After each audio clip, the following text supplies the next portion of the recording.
I like the Chiesa argument because a lot of the Liverpool football fans are enamored by transfers. Like football, I am of the belief that some football fans enjoy transfer season more than the football. Yes, like, that's true. Like and they don't seem to forget the amount in which. See, there's new toy syndrome. Like they want to have a new player all the time to be excited about. So Liverpool sell Luis Diaz, Liverpool sell Darwin Nunez, and then a lot of people say that, well, as part of the reinforcements Liverpool are getting into, they need to go and buy a winger. But I'm saying that you don't need to buy a winger because you have Federico Chiesa. Yes. A lot of people are saying that, like most Italian players, there's a very high tendency for him to be homesick. Italian players almost never want to leave their country. Yeah. And so when you find a rare Italian player who ventures out of his country, they'll probably be around for 2-3 seasons tops, and they're gone back. Yes. Gianluca Scamacca is a very recent example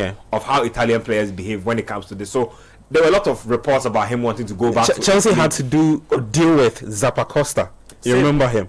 Right back. Did 2 seasons with Chelsea. Went back to Atalanta. Yep. Yeah. So it happens. It happens a lot. So I'm happy he started off the season like this because I want to believe that there's a very high chance that he and his agents are still exploring their options. I don't know if that means he's leaving, but I think he'll definitely be still exploring his options. I think Chiesa, if he's healthy, can definitely even be first choice for Liverpool on that left-hand side. Can he take the opportunity? Will Slot give it to him? To be fair to him, his last 2 goals have been quite important. He scored in the EFL Cup final when he came on. He almost got Liverpool back in that. And this goal too.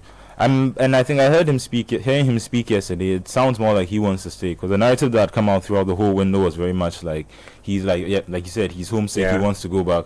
I think if he's given assurances that he can play, because I think that's the main problem.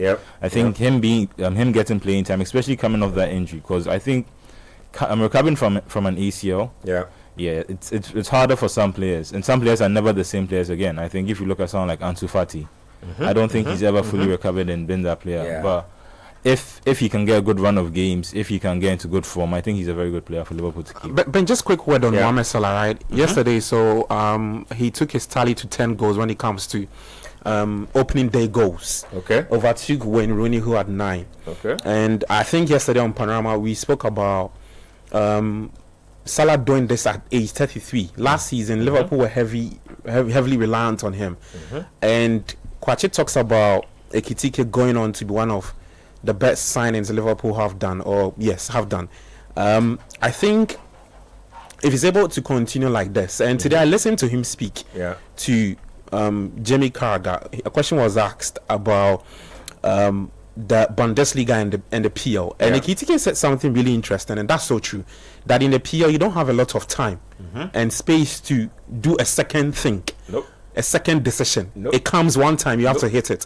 Compared to the Bundesliga, where you have acres of space, take the ball, you can run at an opponent, do whatever you want to do. And so when he realized that, he had to drop deep and do a link-up play. And I think, if you remember, it led to, was it the first goal? First goal, right? He was trying to not make the goal, the defender. It didn't happen. And so that's a smart player. If he's able to continue like this, and it's similar to the EFL, the goal he scored in the Community Shield too, where he made the pass to run inside goal. I think he takes some bit of that workload on Mohamed Salah, because I don't want Liverpool to be too reliant on Salah this season. I want the goal responsibilities to be shared. And yesterday, I think it was evident. 4 different goal scorers hitting the target for Liverpool. Cody Gakpo will need to step up this season, do way more better than he did last season. So I think Slot will be happy that at least he's got his front 4 or front 3 all starting or all getting on the score sheet, either scoring or assisting. If they're able to continue like this, I think Ekitike will be good. Let's not forget, they still got £200 million waiting, breathing in the fridge to splash on. No, but that's a point I've seen people raise off. What does Isak coming do to Ekitike, given how well he's playing? I think they can. Do they move him to the left, or he can't actually? So look, it actually gives lots a lot of options. What I'm seeing from Hugo Ekitike is exciting, and I'm happy to be excited, because I was not all the way convinced about how his game will translate to the Premier League. Still early days yet, but the early signs have been good. I like players who are flamboyant, but I also like players who are scrappers. Like, you can get you can mix it up with people. You can have an elbow in your face and still be able to make something happen out of nothing. Mix it up with the rough guys, because one thing Premier League defenders specialize in doing is intimidating forwards. But you know, and that's the point. I think you should bulk up a bit. Like, Charlie, fair. It's a very fair. It looks too skinny for me. But I think it helps with the swerve. No, I think he thrives on his height. Yeah, he thrives on his height. He makes his height looks like he's got immense physique, but you get a point. That's what I was getting. I think he might not come off as the strongest guy, but I think he's tough. And in football, I feel like sometimes you need more toughness than actual strength. And a good player who epitomized that for me was David Silva, and even Luka Modric when he played in the league. Yes. Like, not the biggest guy, but he could throw his weight about with just about anybody. And I feel like Ekitike has that kind of toughness, because that goal he scored, Marco Senesi was sleeping on the job. He just literally took the ball off his feet and finished it. It was not the cleanest type of finish, but it just tells me that he is ready to be on the necks of defenders, and that he will punish almost every little mistake that you make. And I think also, if you look at the way he's playing, I'm hoping that when he's also out of form, he can still be helpful to the team. That's even when he's not finishing. That's the most important part of his game. You don't have to rely on goals from a guy like that. I mean, purely. Yesterday he assisted and scored, and he's shown that his drop-off play is great. So meaning that he can play as a false nine, which I think he was doing yesterday. Because he was dropping in, going into the midfield, popping up. What I mean. So even if Isak is still there, he can still be I think they will be deadly together if Liverpool can make it happen. What they need to do is fix that midfield. Now, Ryan Gravenberch has been out of the starting lineup in both the Community Shield and then this one as well. I think they felt his absence immensely. The physicality is not been there. Playing McAllister and Szoboszlai together, just not been it for me. And just speaking on that left side, seeing how it's quite early, but seeing how Verts played in midfield, I think there's an argument that he could be moved to that left side, so that when Gravenberch comes back into the team, it just rebalances the midfield with him and Szoboszlai. So that would be what Gravenberch, Szoboszlai, McAllister sitting deep. Szoboszlai on the right, and then McAllister on the or McAllister and Szoboszlai, and then Verts on the left. I mean, that should be good. I'll upgrade the conversation from Liverpool in a bit, but one more thing to point out is that I was pretty I was very amused by the fullback performance. Kerkez and Frimpong, I don't think were good on the day. Kerkez and Frimpong were blown by on multiple occasions. Especially with Kerkez. Yep. Especially when he got cooked by Semenyo. Semenyo. I want to believe it's because Iraola knows Kerkez very well. He's worked with him. The Bournemouth guys know him very well, and so they know what his weaknesses are. But yesterday was pretty alarming for me on how many times he got done. Frimpong same, and then he had to come off because I think he said he felt his hamstring, and so a lot to unpack by game week 1 for Liverpool. But with the Frimpong situation, right? And I think I made this point yesterday that I don't think you get the best out of him when you play him as a right back. I really don't think so. I think to get the best out of Frimpong would be to have him as a right wing back. And I think eventually, as the season unfolds, if that slot wants to go with a back three, that's when we get to see Frimpong's true qualities, or what he can actually give to this Liverpool team. Because you watch him at Leverkusen, I chanced on his heat map. A lot of the damage he's done is always in the opponent's half. All right. If you have him, so more like if you want to play him as a right back, you're talking about that's more like a Trent. Still in there. I mean, but even Trent could create from deep. Yes. But still, I get what you mean. Because he's got a great vision, more passing and stuff. But with Frimpong, he would like to bump forward, get into the opponent's half, and then probably work across. But so I want to see what the situation will be with him on that slot, and then. I think he'll be decent. I mean, for your first game at Anfield, you'd be hoping that you impress the people who trooped in to watch you. So probably that could have. I'll confirm this, but I think Slaughter's even mentioned that he thinks he could deputize for Salah. Oh yeah, Salah wasn't available. Yeah. If he leaves for the it's true. He actually has said that. Let me get on to the Semenyo bit. Big shout outs to the Ghanaian international. The biggest decision he made this off-season was deciding that AFC Bournemouth was home and it was the place where he wanted to continue his football instead of making a jump to interested parties like Arsenal and Tottenham Hotspur. He could easily... Oh, you forget United. United as well. He could easily have been playing with Kudus Mohammed right now, but he signed a 5-year deal, and he started the season off with a bang. 2 goals, and like I said, the second goal already a goal of the season contender. The more impressive aspect of last night for me was that he scored those goals after he had been racially abused. Now, if you know how these type of things are, I would say that for most of us, the average Ghanaian who have lived most of our lives down here, we only know about racial abuse from a theory perspective or from a third party perspective. Most of us have not encountered direct racism, for somebody to look at you and talk down on you based on your skin color and where you come from. To be able to complete a game, to be able to go on and score twice, I think it's incredible mental fortitude. So and if you look at the frozen pictures of the incident, it was almost basically like he was trying to get an interaction or an understanding with the guy what his problem was. Like, so I'll give you more to that. I chanced on a tweet from one of the Liverpool fans who was closer to the guy in the wheelchair. I mean, the one who racially abused Semenyo, and he said that. So when Semenyo turned, he asked the guy to repeat what he said, and the guy actually did. Wow. Repeated it. And you know what's funny about this whole thing? The player in the wheelchair, the supporter in the wheelchair actually was wearing a jersey with the no room for racism badge on it. And according to the tweet too, apparently he's been somebody who normally has this go with the referees, throws gums at referees.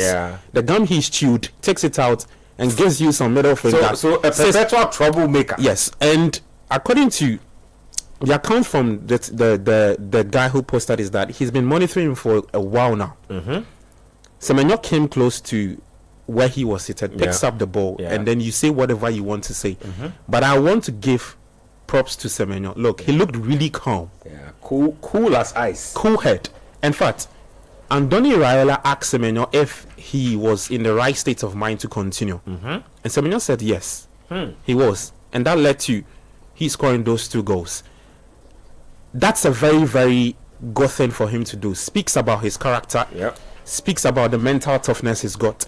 And you know, for Semenyo, I said this on today early on, that he comes, or he looks like, not even he looks, he's somebody who's more focused on his work, not in the headlines. Very business-like. Yes, not in the headlines for all the bad reasons.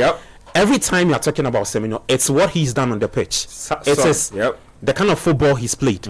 Take a look at his time at Bristol City up until now. He's never in the news for the wrong reasons. Never ever. And yesterday could have changed that. He decided to walk off. Narrative about him. Decided to. You could have done anything. Look, go and look at the video again, right? When he turned, if you be somebody, it go take the ball, wax your head. Like you're asking a guy like, guy, like what you talking? Like what do you problem again? It was more like, no, I don't hear you. Repeat them. And the guy did. That's exactly what it was. You see that thing? So look, it's. I think I enjoyed it, and that thing he did has actually attracted everybody to talk about him. Before we started the show, his stock I saw a tweet from Liverpool's captain Virgil van Dijk, giving him props for what he done. Gary Neville spoke highly of him. Jamie Carragher has spoken highly of him. Arne Slot spoke to him after the game. He's spoken highly of him because I think he handled the situation really well. He handled the situation really, really well. Anything Semenyo could have done anything to the player. I think that's the whole point. Like, he's justified to have any reaction. And for his manager Andoni Raiola to even ask him that, Champ, are you okay to play on? And says yes. Speaks about the mental toughness. And so it was good. Look, I've seen a statement from the PL condemning it. I've seen the statement from Liverpool. In fact, Bournemouth's captain Adam Smith described it as despicable. Let me just give you a few quotes. So there you have. So Semenyo himself says, "To my Bournemouth teammates who supported me in that moment, to the Liverpool players and fans who showed their true character, to the Premier League officials who handled it professionally, thank you. Football showed its best side when it mattered most. Scoring those 2 goals felt like speaking the only language that truly matters on the pitch. This is why I play. For moments like these, for my teammates, for everyone who believes in what the beautiful game can be." I don't think I can summarize the emotions of that moment any better than he himself has captured. Now, you spoke about Van Dijk. Now, Liverpool's captain Virgil van Dijk has also addressed the incident, and this is what he had to say, and I quote. He says, "The incident is a disgrace. The only thing we can do is deal with it by dealing with him personally and trying to educate the next generation. That is the only way to try and kick it out, in my opinion. I can't believe it. These things shouldn't happen, but unfortunately it does, and it's an absolute disgrace in my eyes." End quote. So that's Liverpool captain Virgil van Dijk, and like you said, Semenyo's own captain addressed the situation. He said he was in complete shock when the incident happened, and that they are happy that as captains they managed to address the situation, and hopefully the young man involved will be rightfully punished. I hear he could be handed a lifetime ban. It deserves a lifetime ban. I mean, these things have no place in the game. And so, shout out to Antoine Semenyo, already the Premier League's top goal scorer. Just to put that on record, after game week one. Game week one is barely done. I mean, we are barely in game week one, but and you already see, he's the league's top scorer. You see, the PL's quick reaction to the incident, right, is that in the first or the opening game of the season, the first 30 minutes had that incident happening. They don't want that to be dominating the headlines. They want a lot of football because look, it should have been about Semenyo when he equalized. Because in a way he equalized for Bournemouth at the time, he was all over on X. Everybody was talking about his performance. And people are even already asking if he can replicate the double figures he did for Bournemouth. Last season, he did, I think he can. 11 goals. I think yesterday was the right time on the wall. Six assists. And I think that, and that's why a lot of people tipped him as Ghana's best player in Europe. So, look, I'm really happy with what he did. Nice one there. Let's progress the conversation, and we can go ahead and share the full fixture list of games for this week in the Premier League. So game week one,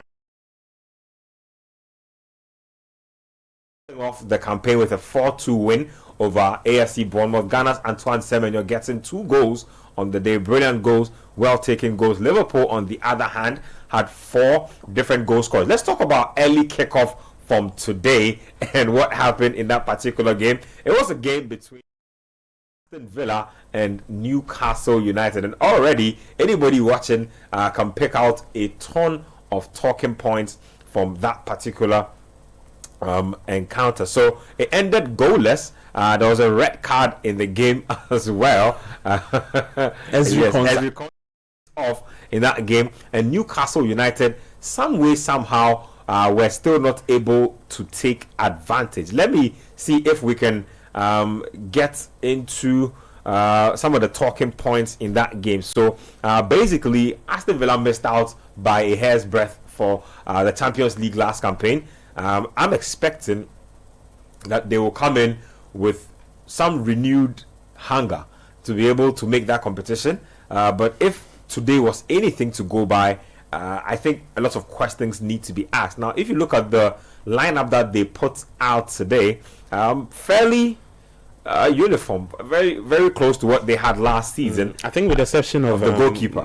7 in suspension. So Bizot was imposed today. Minus that, everybody is a Villa guy. Rogers was in there. Tillema, Watkins, McGinn, Onana, Kamara. Everybody was in there. And then the curious side of Newcastle United. That's where things go curious. If you look at the lineup there, especially everybody who will like immediately zone in on their striker spot and see who was doing the action. So they had 4-3-3 action going. Very interesting. Harvey Barnes, Gordon, and then Anthony Ilanga. Anthony Ilanga, I'm a big fan still. So they had Tonali, Guimaraes, and Joelinton, the notorious 3, as always, in the middle. Then they had Livramento, Benshaw, and then Trippier. So Newcastle United basically today played decent. The game was pretty boring, pretty uninspiring as well. But it was glaring what their deficiency was. They have a healthy, tall, deadly finisher who swears that he's played his last game for Newcastle United. I'm sure he was in an Airbnb somewhere, because the word is that he has even rented out the apartment that he had. And so that's the word. They say he's put up the property for rent. He's determined not to stay in Newcastle. Isak says that. See, I've seen players hide in airport bathrooms to try and get transferred. Shout out to Riyad. You guys didn't do that. No, actually, no. That was some funny stuff. Transfer deadline, it was really funny. Keylor Navas shed tears at the airport. Eventually, his deal broke down. He went back. Charlie, all kinds of drama. And it's drama. I completely forgot. Charlie, Chawandi cried. You know, and then whenever I remember Enes Nyama's incident, I always remember the reports and the wording from the French press. They say the pen trembled. Basically, Chairman was shedding tears while he was trying to sign the contract. So, look, these things are funny, but Newcastle look to me like they could be in some big trouble if they don't sort out this striker situation ASAP. Mano, let me start off with you on that Newcastle tangent. What is the end solution to all of this drama? Because we're not seeing an end to it, and it's clear that on the pitch they need a forward. Yeah, and they have one of the best forwards in the league, if not the best forward in the league, other than Haaland, and they are unable to play him based on the situation. I heard Eddie Howe speaking in the week. I mean, he said he takes his part of that relationship very seriously, as in the trust that they have and the way that he speaks. So it sounds like it's quite personal right now. And once it gets personal, that's why I start to get worried. But I think in terms of an end solution, I think they need to sit down. Mediation is the best way. They just need to sit down. They realize that they need a striker, and they don't need to sell him. He has 3 years left on his contract. He wants to leave, and I get that. Once he starts making these moves, it gets harder to keep a player at the club who doesn't want to be there, because that's one of the things managers speak about a lot now. I think even with Guardiola, even with Palmer and McAtee, there are a few of these younger players that he says you'd have liked to keep at the club, but once you say you don't want to be at the club, he thinks that it starts to affect the mentality of the other players at the club. But with this situation, unless they are willing to go out there and if they sell Isak for as much as they do, they might end up in the same situation that Barca were in when Barca sold Neymar, and they had to go and buy Coutinho and Dembele. And obviously Šeško is gone, but anyone you want to go and buy knows that you just took 150 million from a club, and they want at least 100 million. That stuff is always hilarious to me. Like, what kind of pocket watching is that? Like, you put a valuation on your player. How much is Brentford asking for Johan Wissa? I think they are asking for about 50.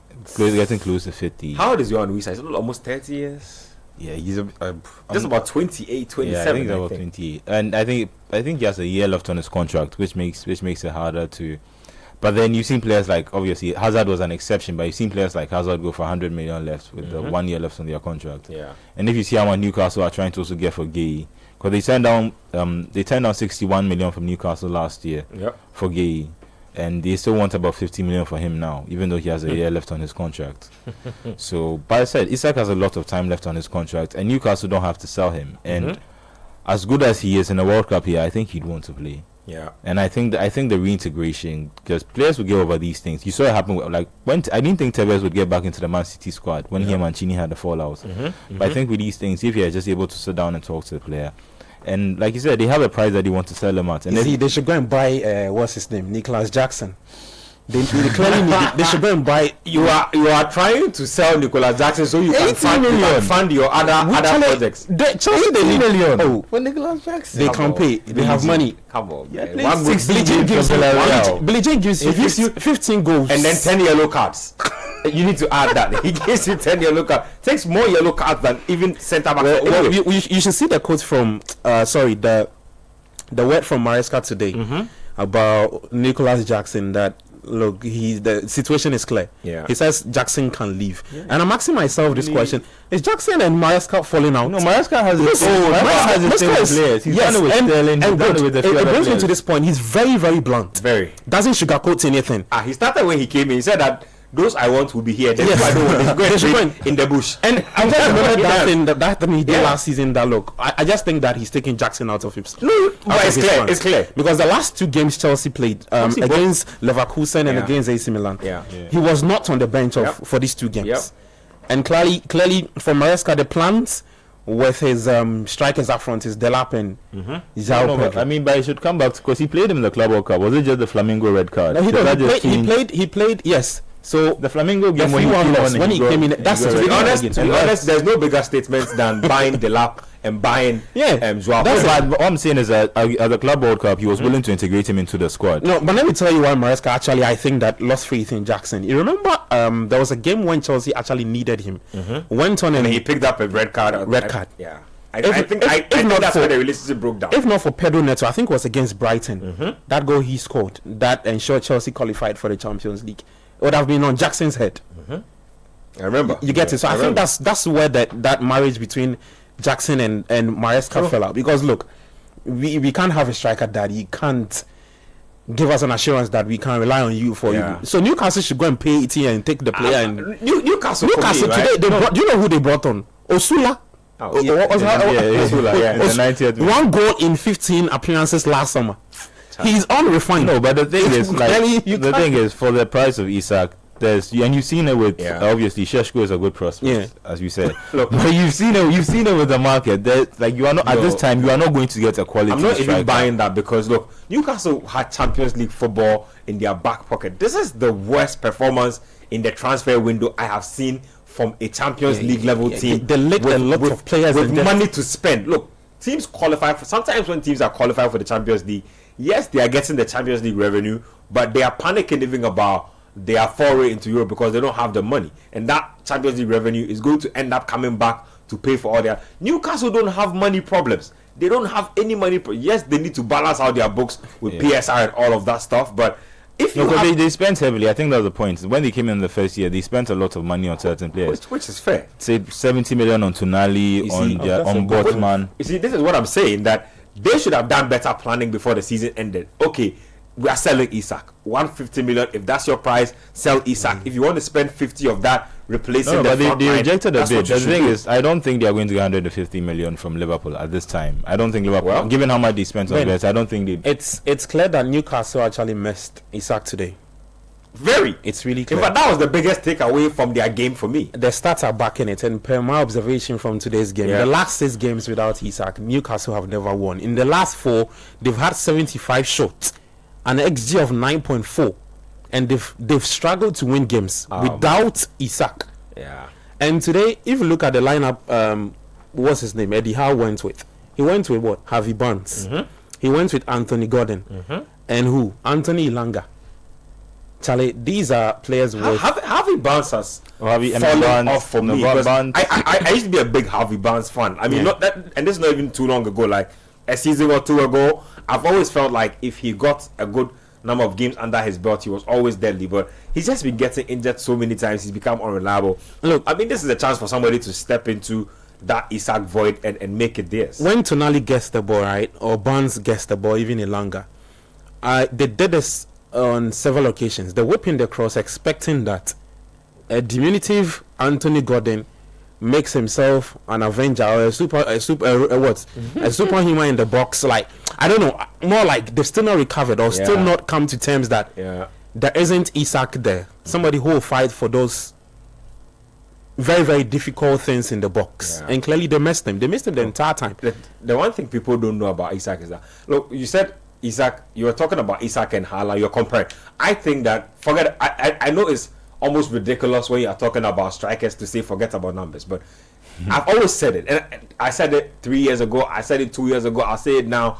Isak, Haaland, I'm taking Isak twice today, next week, and next year. Every time I'm taking Isak. He's the better footballer, he's the better technician, he's better tactically. I mean, and Isak, look, Haaland needs you to do work for him so he can be at the end of the play. Yes, I was just Isak can about to highlight that point out of nothing. Isak can pull a rabbit out of the hat. He can have his back to the goal, go behind 3 or 4 players and strike from distance. Like, that's the kind of player Liverpool will be getting. And Ekitike also looks like he has a lot of that in the bag. So imagine having 2 6'4" type strikers who can do it all. No, it's more.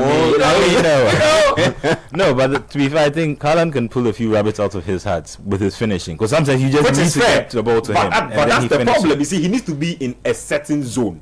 Isak, you can stick Isak on the left wing, and he can decently be a left winger for you. You can bring him into a shadow striker role, he can do it. You can target man him. Like, you can literally do a lot of things for him. But you know, so, Haaland is more like your fox in the box. Yeah, but they wouldn't take him out of the box. That's almost like tactically, you can almost like exclude your forward and just work around your whole team. Because once you get to the forward, it's a goal. Top of my head, right? I can't recall maybe 10 games I say that Haaland picks the ball from center circle trying to probably. He doesn't have that in him, like the Semenyo goal from yesterday. Yeah, I cannot do it. First of all, his pace won't even. He'll get caught midway before he gets to the box. he has long legs. He's athletic, but he's not as quick. Good. So but he can outmuscle the player and then. What is that? So you know, today it was telling in Newcastle's gameplay because I could tell on several occasions that you find Nick Pope trying to hit a long ball. So maybe it's Isak probably dropping deep. Yeah.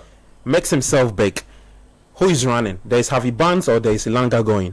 He takes the ball on either left or right. Yeah. Now begins to run and wait for the arrival of the ball from either Barnes or Elanga. And clearly today they were trying to do that with Anthony Gordon. Anthony Gordon against Tyrone Mings. Yeah, and Ezri Konsa, who is winning this? The only battle Gordon won was the red card. Because he beat Konza with pace, and then Konza pulled him, and he's the last man. Obviously, attracts a red card. That was the early battle. What's his name? Gordon won. There was another chance where there was a low pass whipped in from Elanga. Gordon just traps the ball. He's looking to make his physical presence felt in the box, but you can't do that against Mings again. Yeah. So I think Newcastle really missed Isak, and like Kwachi said. Look, they should settle their differences. You can't play the football. Yeah. If Liverpool will pay, that should happen. I think we'll see what will happen. Look, some of these things. What's Liverpool? I think Liverpool. How much is Liverpool taking now? 130, right? No, they sent 110. 110. I think Newcastle can stretch Liverpool to about 120 million. Oh no, but I don't think they'll take 120. They want 150. The reports are that yes, Newcastle's valuation of the player is. That's my point. Liverpool 40 million. Liverpool are not going to match your valuation. Is it 27 goals in all competitions? They've given you 23 alone in the PL, 6 assists. Look, I think that as for the valuation, Newcastle are justified to ask for how much they want. And I don't think Liverpool are willing to pay that. Because they are ones. So it's where does that leave the player? Yeah, that's so. It's not happening this summer, so he just has to now go and play. So and does his value dip? No, because in a year's time, his value actually should go down. Because now he has 2 years left on his contract. If he has another good season, and then obviously he might have other suitors other than Liverpool. And Liverpool also depends on if Newcastle, but they have to. They will reduce their asking price in a year's time. Let's talk about the 2 p.m. batch of matches that are on now. Let's zone in on that game between Spurs and Burnley. Let's see if we can give you an idea of who's featuring in this game in terms of lineups. So we'll try and display the lineups. It's almost halftime in this one, but we just want to give you a sense of who is in action. Most importantly, Kudus Mohammed of Ghana, obviously, is right in the thick of things with this one. He has already registered his first assist for the season. He provided that cross that resulted in the Richarlison goal. So it's 1-0 advantage Spurs. It's also a new era for Spurs under Thomas Frank. They've got a rude awakening of what life is at the elite level during the Super League, the Super Cup against PSG. It was crazy. So yes, we have the lineups on the screen there. So Spurs have Vicario in post for this one. Porro, Romero, Van der Ven.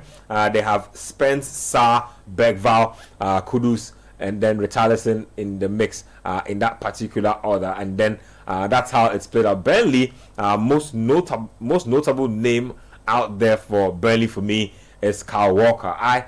He was in the mix of the battle when Kudus scored that goal. He muzzled him a couple of times before crossing that ball. So Kyle Walker in that mix here. So Burnley have Dubravka, Son, Walker, Ekdal, and Maxime Esteve. Kolindici Hartman, very interesting. That's left wing back. So that's one of the acquisitions they've made this season. Medri, Cullen, Lauren, Anthony, and Foster. Let me stay with you on the Spurs journey. Bottling that Super Cup game. I saw one of the PSG players, I think it was Gonzalo Ramos Desiree. Someone did the choke sign, the Reggie Miller choke sign from the NBA on just trying to just basically representing what had happened to Spurs. But really, rude awakening for them. If anything, would give them an indication of what kind of season they were getting into, that was it. That would be Thomas Frank's first taste of European football. Was to come in. Really mean. I mean, he can't run away from it. Today I was looking at his stats. I mean, the teams he's coached, Burnley and Brentford. No, yeah. I'm just saying it's like just a really cruel. Like he'll never have a first experience of European football again. That will always be. So look, they have to embrace it, and a large chunk of the Spurs players, it would be a first test of European football. Yeah. I was quickly digging up into Kudus's numbers. In the 2022-2023 season with Ajax, he did 11 goals. 2023-24 with West Ham United, his first season, he did 8 goals. So 5 assists. 8, yes. 5. Okay. 2024-2025, second season with West Ham, he did 5 goals, 3 assists. And so somebody would say, which was last season. Yes, last season. The goals are drying up. Look, that's actually a very interesting observation. I expect Kudus to 11-8-5. Yes, I expect Kudus to step up, stepping up in the sense that he needs to put in that shift again with what we saw at Ajax. He needs to do it, and funny enough, Kudus has actually played in the Champions League. There was one auditioning at Anfield. Yep, right? I remember.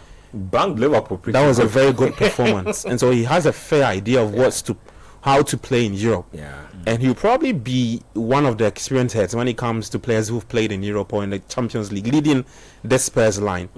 Somebody told me something that, look, the Spurs team is not even really looking, I don't want to say attractive, but in the past, when you want to mention players like Harry Kane, players like Heung-min Son, this time around you have to be dealing with. When I was watching him during the Super Cup, you have to it's Pedro Porro, Jet Spence. Jet Spence was purchased by Antonio Conte. Charlie, do you know? In fact, Spurs are really falling off. Back then, Spurs used to have Gareth Bale. Yeah, that's what I'm saying. Raphael van der Vaart. Like they are dealing with Luka Modric. Like they had players.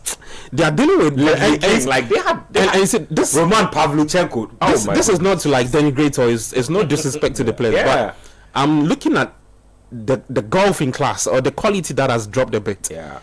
And for Kudus, he has to step up this season. Yeah. He has to step up for Spurs this season. Yeah. Thomas Frank. Yeah. What I saw with him in that final in the UEFA Super Cup just gave me a reminder of what actually that Brentford team was like under them. They could actually take some good leads, hold on to the lead for a minute, and then crumble at the end. Brentford were doing that a lot last season. And with this, I think that the players he's dealing with Spurs now, if you want to compare with Brentford, it's a step higher. And so he would have to be dealing with things very, very sensibly. In fact, I like that point because, like you're rightly saying, the spotlight is way bigger. Yes. You are getting a bigger salary. When your stadium is bigger now. when Postecoglou says that defeat in the UEFA Super Cup, you know what he'll be saying? Yeah. Chairman could laugh. Of course. It's vindication for him. Yes, because now I'm sure he'll be praying that Spurs, maybe he would want to be the devil's advocate. That Spurs don't even do well in the Champions League. And this is just on a lighter note. Because, look, the tangibles, what's there to show? He gave you what? The Europa Cup. Yeah. But but just on that point, they've made that trade. Obviously, Postecoglou has shown them that he's capable of winning finals, but they are saying now they want consistency and a style of football. Good. And to even buttress that point, their chairman said it, Daniel Levy said it, that they were happy with what Spurs had done with Postecoglou, leaving them with the Europa Cup.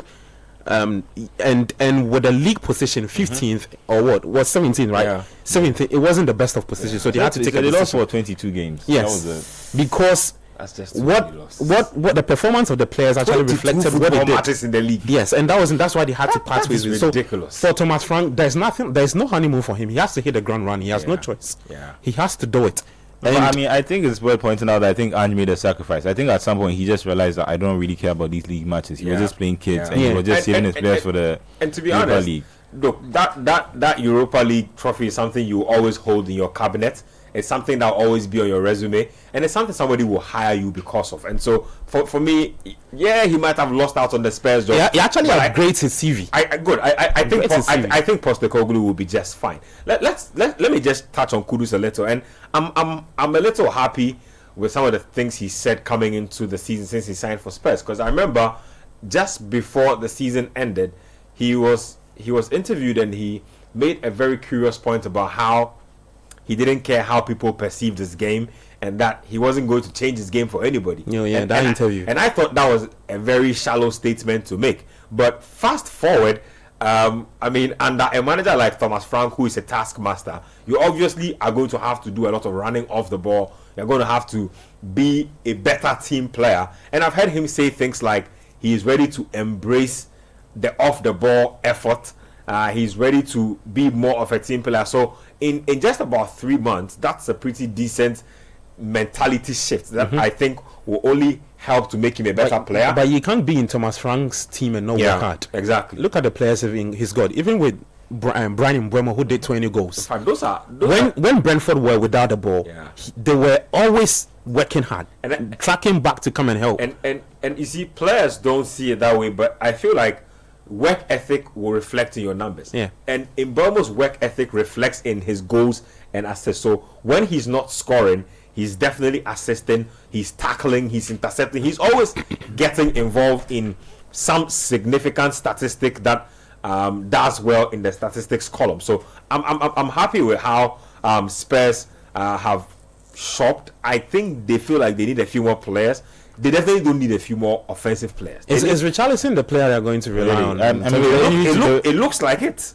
With the injury to Maddison, you don't think like Eze could make sense? I think they need to bring in. I like Eze for a reason. I mean, I wouldn't go buy a striker or a specific winger, but I like Eze because Eze is very flexible. You can play Eze on both flanks. You can play him centrally. You can play him as an attacking midfielder, and even as a false nine a little bit. So he can cover a lot of problems for you. He can solve a lot of if you can get your hands on him. The problem is that they are apparently in a battle with rivals Arsenal for Eze, because Eze also apparently interests Arsenal in the same way he interests Spurs, and so it will be very interesting to see where he ends. But I've been around Eberechi Eze news enough to know that he might end up staying. I think he's out of the squad. I think it's been said that he's out of the squad for the weekend. So that'll be confirmed tomorrow. They play Chelsea tomorrow. Then it looks like they want to accelerate. If he's not in that squad, then it means that he's on a bus or a train or whatever it is to Spurs. Probably trying to accelerate somewhere to North London. From down south to up north. Yeah, pretty long journey, but he can make it. I'm a bit worried for Spurs though. Because the Richarlison, that's what I'm asking. Are they going to rely on Richarlison? Yeah, because it's interesting to know that he hasn't started with Solanke in both games. They are dealing with a player who is very inconsistent. Yeah, I don't fancy Solanke for most part, really. They spent 60 million on him though, and I thought they were crazy. Because I'm like, why are you spending 60 million pounds on Dominic Solanke? That was ridiculous for me. And this is the thing I keep saying about English teams. And look, I like Daniel Levy. I think Daniel Levy is probably one of the more financially shrewd businessmen in the Premier League. But some of those decisions also come back and baffle me. I'm like, I feel like you're smart, but why are you doing this? Because Solanke is not a 60 million striker. Yeah. Solanke is at most a 40 million striker. 25 at most. Like, you know, and I mean, no, but the same thing. I think Chelsea and Liverpool started this thing when they sold him between each other for and they sold Ryan Brewster to Sheffield for 20 million.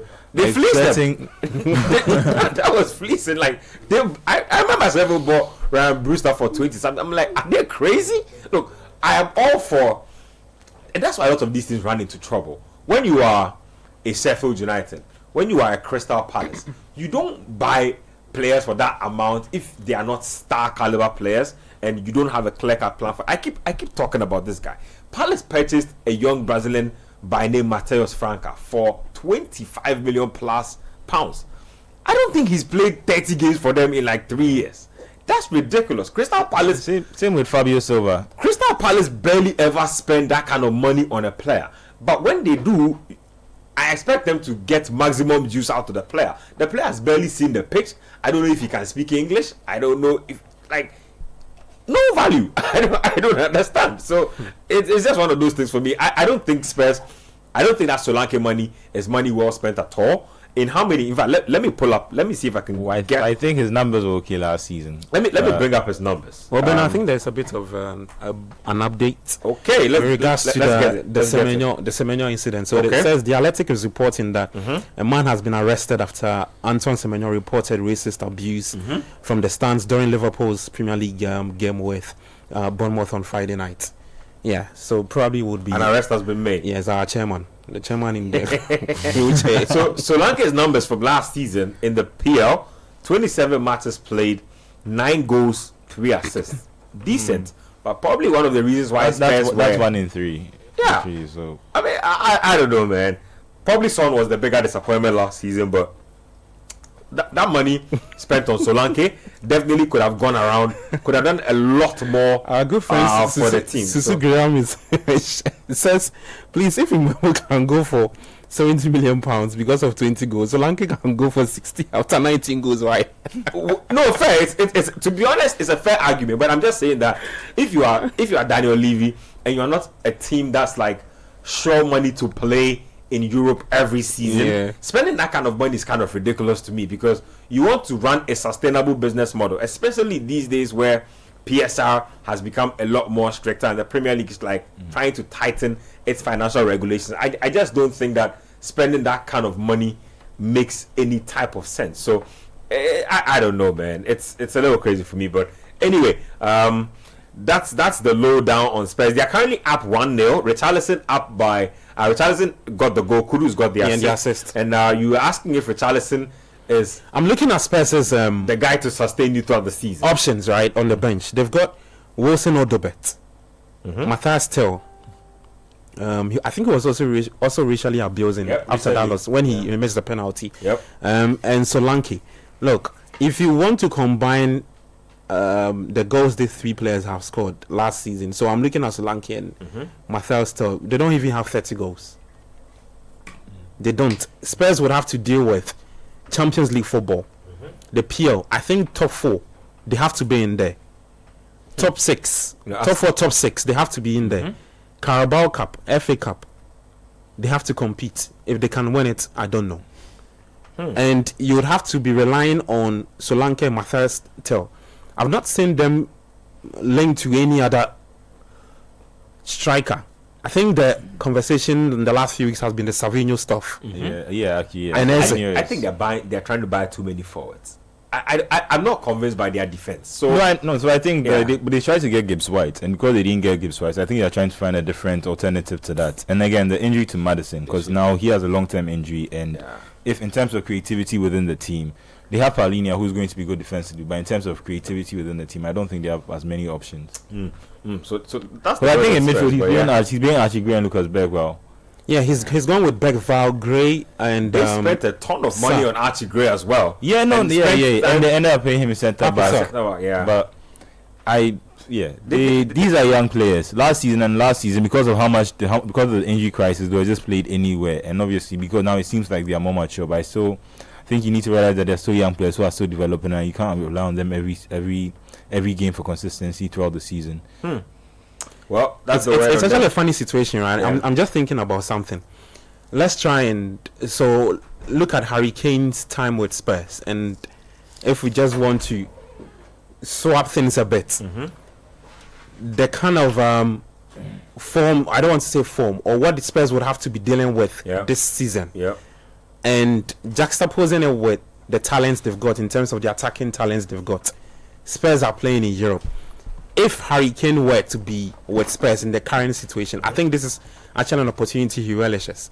He look at this opportunity, especially with another manager who I think, that's Thomas Frank, sometimes can't be pragmatic. I think that we probably would have seen a very, very good blend of what Harry Kane will be doing with Thomas Frank. But it's just unfortunate that they have to be dealing with strikers like Dominic Solanke and Matthias Tell. So it's an unfortunate situation. But I'm sure that Thomas Frank should be pushing for another experienced striker. Look, to be honest, I don't think that Spurs can rely on these players.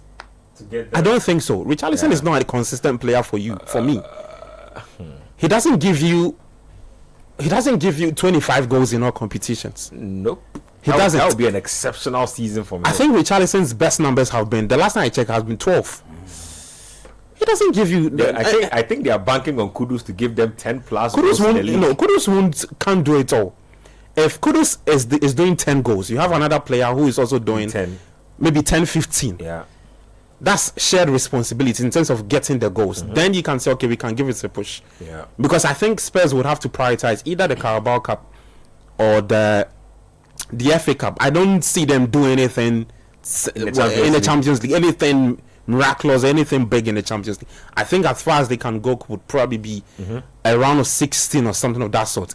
And now, with the Champions League new format, you have to be dealing with a lot of games. Yeah. At the end of the season, you've played about 55 to 56 games in all competitions. Yeah. Players would well. So look, for Spurs, Thomas Frank should be pushing for more talent, for more I think signings in terms of attacking talent, and I think it would work. Well, Coach Christopher Nimley has just joined us in the studio, and the good part is that one of his players is playing in these days. Baleba is starting. What player is he? But the person is starting. You see, he can start for them. But we've not seen any productive updates from. No. Let me tell you something. You chat with what's his name? Your single digits billionaire. At the end of the day, he will come home. From according to info from source. Hey, Charlie, inside is. I think the two teams had a very fruitful conversation. And Brighton was of the view that he's a player they will sell, but they just don't think they want to sell him now. And from the way we have behaved, when I say we, I mean Manchester United, the manner in which we've gone about the thing, the way we've respected them, it's just a matter of he may not come home this season, but definitely, if the young boy still fit, nobody competes with us. We've told them already. So there's that relationship. And I know next season, if they decide to sell, which of course the boy has been given full assurance that not this year, play your football, next year will bless you. Coach, let me bust your bubble real quick. What if Liverpool? None of them can compete with us. So the way he's playing, let's say, because Liverpool did need a DM. Nobody can compete with us. Financially or good? Financially, of course. But there's cash. There's cash. You are the old. You are the old. There's cash. We are the new. There's cash. There's cash in terms of matching. How much Brighton the asking price you match you go toe to toe. That's whether you sacrifice. We will give him 200,000 pounds. Fair. That is where the difference will come. We say we'll give 200,000 pounds. There is precedence. How many months did it take you to sign Brian Mbeumo? You went with 60 million pounds because the player had told the whole world that it is United or nobody. So we thought that. Yes, it's easier to sign. We can delay and then bring down the price. Like Sesko. Once Sesko told us that it was United, we will bet if and only if the player. The reason why United formally approached Brighton was because the player had agreed that if you can agree with them, I would like to come and play for you. Yeah. That's the way United, in fact, not only United, Liverpool, the big teams, that is the way they do their thing. If you see them show up, that coming to talk with the team of the team of the player they want to buy, then they might have gotten the encouragement from the players, and that is why you go to the player. This is what we want to come to do, or this is what we intend to do. Do you want to be? Should we go ahead? They say yes. If they say yes, we should go ahead. Then of course, then you go ahead. So the point I'm making is that no two ways about that. He's a player that if United were to get today, will pay the money. So he's not a Man United player, not because United can't afford it all. It's because the selling club says, I am not ready to sell. That is why he's not the player. But we had gone to them and said that you name your price, we'll pay. And they said, no, we don't want to sell now. So, okay, we respect your decision of not ready to sell now. But please keep us informed. As the first genuine interested club when we decide to sell. We will live to see who will show up and come and compete with us next season for him. Nice one there.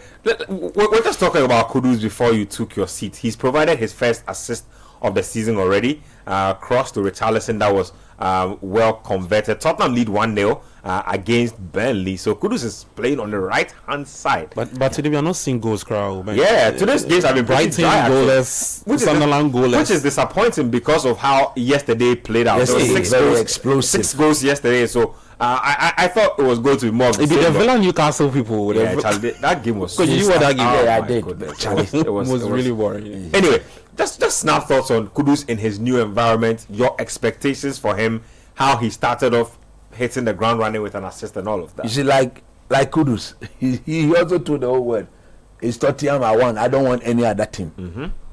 So West Ham was forced to sell him at that price. If Kudus had opened the door for more suitors, West Ham would have made more money.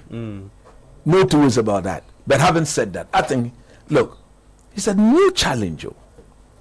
He's been given a Champions League platform. For the fact that the coach sanctioned the move, it means he's in the coach's plan. So what he can do to help his cause is to do what he has just done. Yeah. Not only today, but he needs to make sure that becomes the norm. And as a player who plays for a team like Spurs, if you look at the amount of money they have spent, yes, I agree 100% with Gabi where he said, yes, they have spent some good money, but I still do believe that they need a bit more firepower. But at the end of the day, if you look in the market, you get where are the firepowers? Naturally, the fire is all finished on the market. Exactly, it's a dying area where you have to look.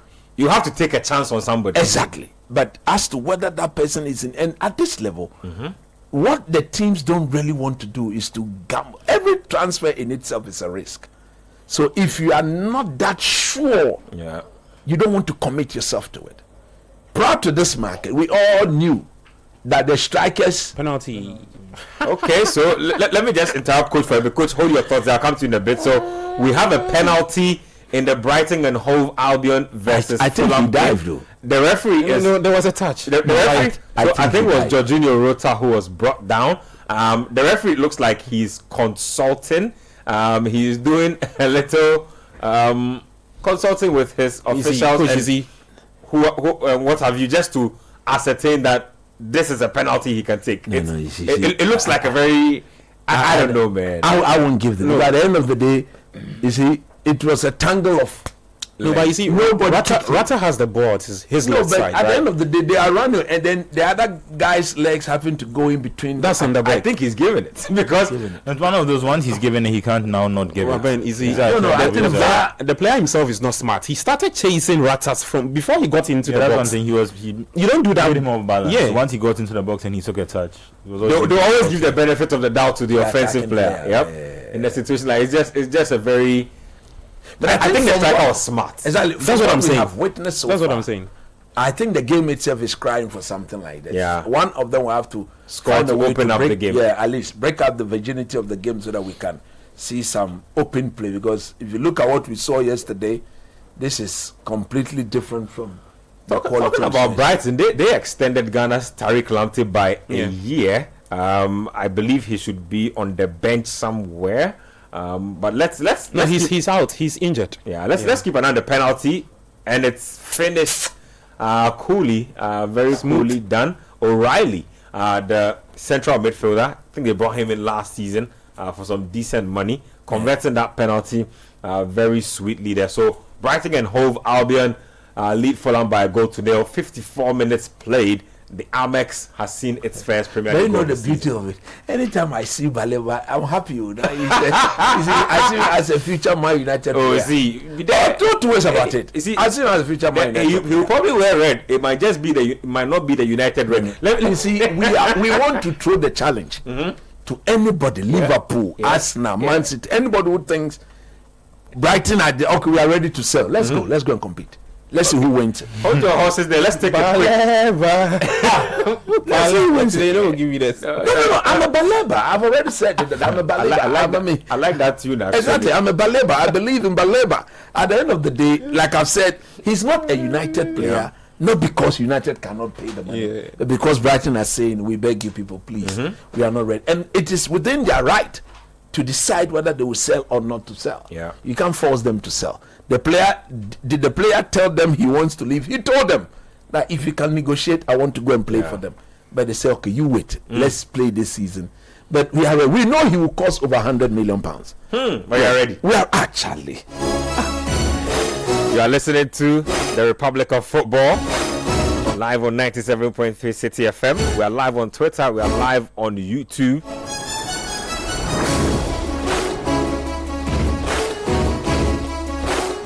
Let's take a quick break. When we come back, we'll get into more of the 2 p.m. matches. We'll look ahead to the last game for the Premier League, and then we'll get into some Spanish La Liga action as well. That is also kicking off this weekend. Stay with us here shortly. We'll be right back.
Six 0549986996. We have another goal in that Tottenham Hotspur game. It's Richarlison again. Richarlison, the listening show. Richarlison heard you talking about him and say, can he be the guy to lead Spurs this season and attack? Well, he has answered the bell twice already, and the game has barely seen 60 minutes. So 2-0. Spurs are up. Look at his teammate. Look at Sa should be restrained. The guy can't play after you keep hitting him on the head like that. Coach, just snap thoughts on the Spurs goal that has been scored, and we're just talking about them a little earlier on the defensive side. I think you have to credit the Ghanaian again. Absolutely brilliant. For once, the young man believed in his right foot, because normally the first assist was from his right foot. Now look at it. So he received the ball here. The defender thought he would go on his left foot. Gadio. And then look at the finish. Absolutely. But those are like two of the same. So the second goal is an upgrade of the first goal. Absolutely. And it was also Kudus to Richarlison twice. Oh, nice. Absolute brilliant. That's why Sal was beating him on the head. Like, how dare you do that? Yeah, that's crazy. That's a proper goal. Charlie, you see the Gadio? I used to do that when I was about to say, look yourself over. So it's like to Thomas Frank. Yeah. Richarlison is the main man, not Solanke. Because if you look at the way he's been doing his thing, he's preferred Richarlison because. Look, but this is a brilliant goal. It is a brilliant proper goal. It reminds me of Richard, the way he's looking. It looks like how he played at the World Cup. And if you remember, he scored a goal like that at the World Cup as well. He scored a similar goal. He's a very streaky striker. Like, he can go on a 15-10 game run where he does almost everything right, and then he can go like 20 games where you forget if he's even a striker. Like, he can't buy a goal. One thing about him is that if he plays regularly, he's one of those players that need more playing time to believe in himself and build a rhythm, and then follow through with that. But look, let's credit more Kudus. I think in your first official game, 2 assists. It's absolutely brilliant. All with his weaker foot. All with his weaker foot. So to me, I think that is what it is, and so far it's been absolutely brilliant from the Ghanaian. So just quick word on Kudus, right? I remember this press conference from Thomas Frank. A question was asked that what should we expect, or what role does he think Kudus would flourish in? And I like the answer from him, because he said that he's a player that has this unpredictability about him. He gives you a lot of options, and I think with where Thomas is playing him this season, that's on the right, right? He gets to cut in on his left foot. I think that's where we'll see him more this season. I think that's where he will cause a lot of damage for inside forward. Yes, inside forward. I think it makes him more comfortable. In this game, he's actually even hugging the line. He's not coming inside. Yes, because he's staying out wide and crossing. Which is not something I thought Kudus liked. Or sometimes even doing the half spaces. Like what we see Palmer do. He's not more closer to the end, very wide. He's very closer to Richarlison, and I think it's a smart move from Thomas Frank. I hope that it continues like this, and I like the approach from Spurs. Take advantage of Burnley, one of the newly promoted sides. They're not too settled in the PL. Take advantage of them. They're playing at home too. You'd want to start right, and that's a very good start from Spurs. I like it. On the side of the Ghanaian things, you want to see more of this. 2 assists already for him. Now he has to get on the goal scoring chart. You're asking for so much. Because he can't run away from it. No, but he can't. If you look at where he's playing, naturally per his position in the system, his fundamental responsibility is to feed the central attacking players. As at when the chance presents itself, then he can take it away. But if you find yourself out wide, I think your fundamental responsibility, fancy yourself against the left fullback or against the fullback. Go one. See, this is very simple. So if you are a young player out there and you are watching or you are listening, if you are the sort of player that believes that has the quality to play out wide, when you pick that ball, it is a 1v1 situation most often. Raise your head though, because at times tactically what most defending team will do is that with the moment they sense it's a 1v1, then they tend to provide a defensive cover for their defender. So if you see, like in the case of Mo Kudus, when he raised his head, he realized that there was no defensive cover.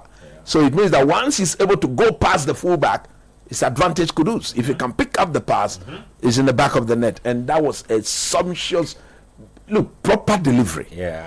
When he used his right foot, I didn't think he was going to pick the pass.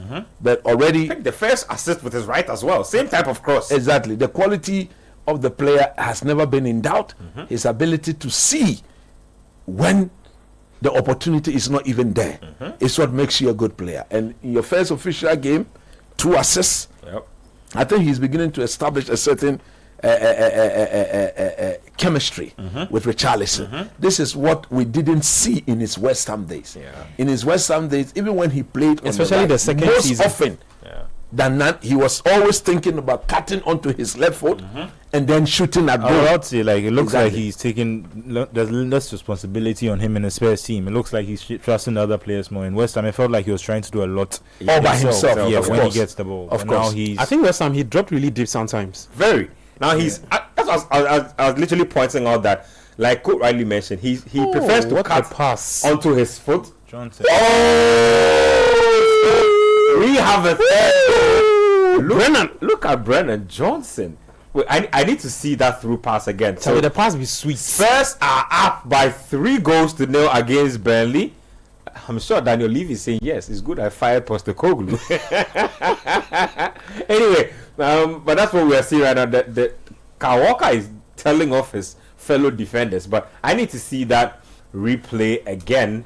Yeah, so let's do in the build up. Oh, so Richarlison, I don't think that's a foul at all. I don't think that's a foul at all. And the referee was right. He was right on the spot when it happened. I think arms might have been flailing a little, but that's not a foul at all.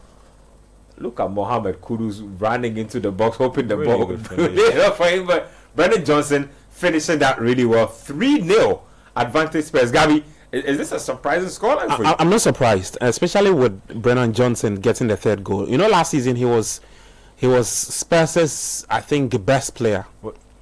In terms of one of the players they relied on when he came to the goals, and I'm not surprised. Important goals for them. Yes, he scored a lot of Spurs' goals last season. I like the pass, I like the movement, and like I said initially, they've just taken advantage of that Burnley team. Burnley should be serious.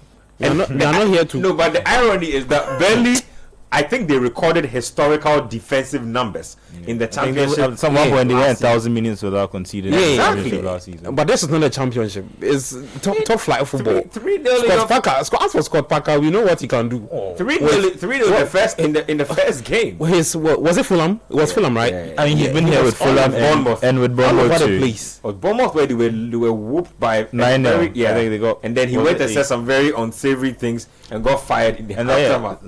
The last time we saw Burnley play in the PL was when they came with when Company was coaching them, right?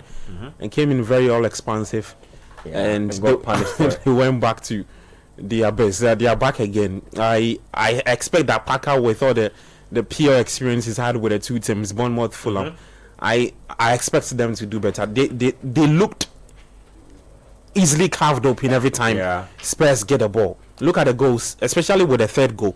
You probably consider the 2 goals from Kudus. Yeah, it was more of individual brilliance because the defense was a bit tight. But that third goal was too open for him, for me. Let me read messages that have been coming in. Some have been coming in for quite a while. It's good afternoon, guys. Please tell the world that Chelsea is going to shock the whole world again by winning the Premier League and the Champions League. And please ask Coach for me, why is it that Obiba JK in our primary textbook hasn't taken the Ballon d'Or? Timotino from who is Obiba JK? I don't know who that is. Anyway, I don't know. Ayuba from Halilu says that I see my darling club Chelsea winning the league if Maresca can rectify our defensive issues before match day 10. I think we will win the double this season. Hey Chelsea, yo. Anyway, Is your team world champions? Anyway, I'm guessing. It's good afternoon.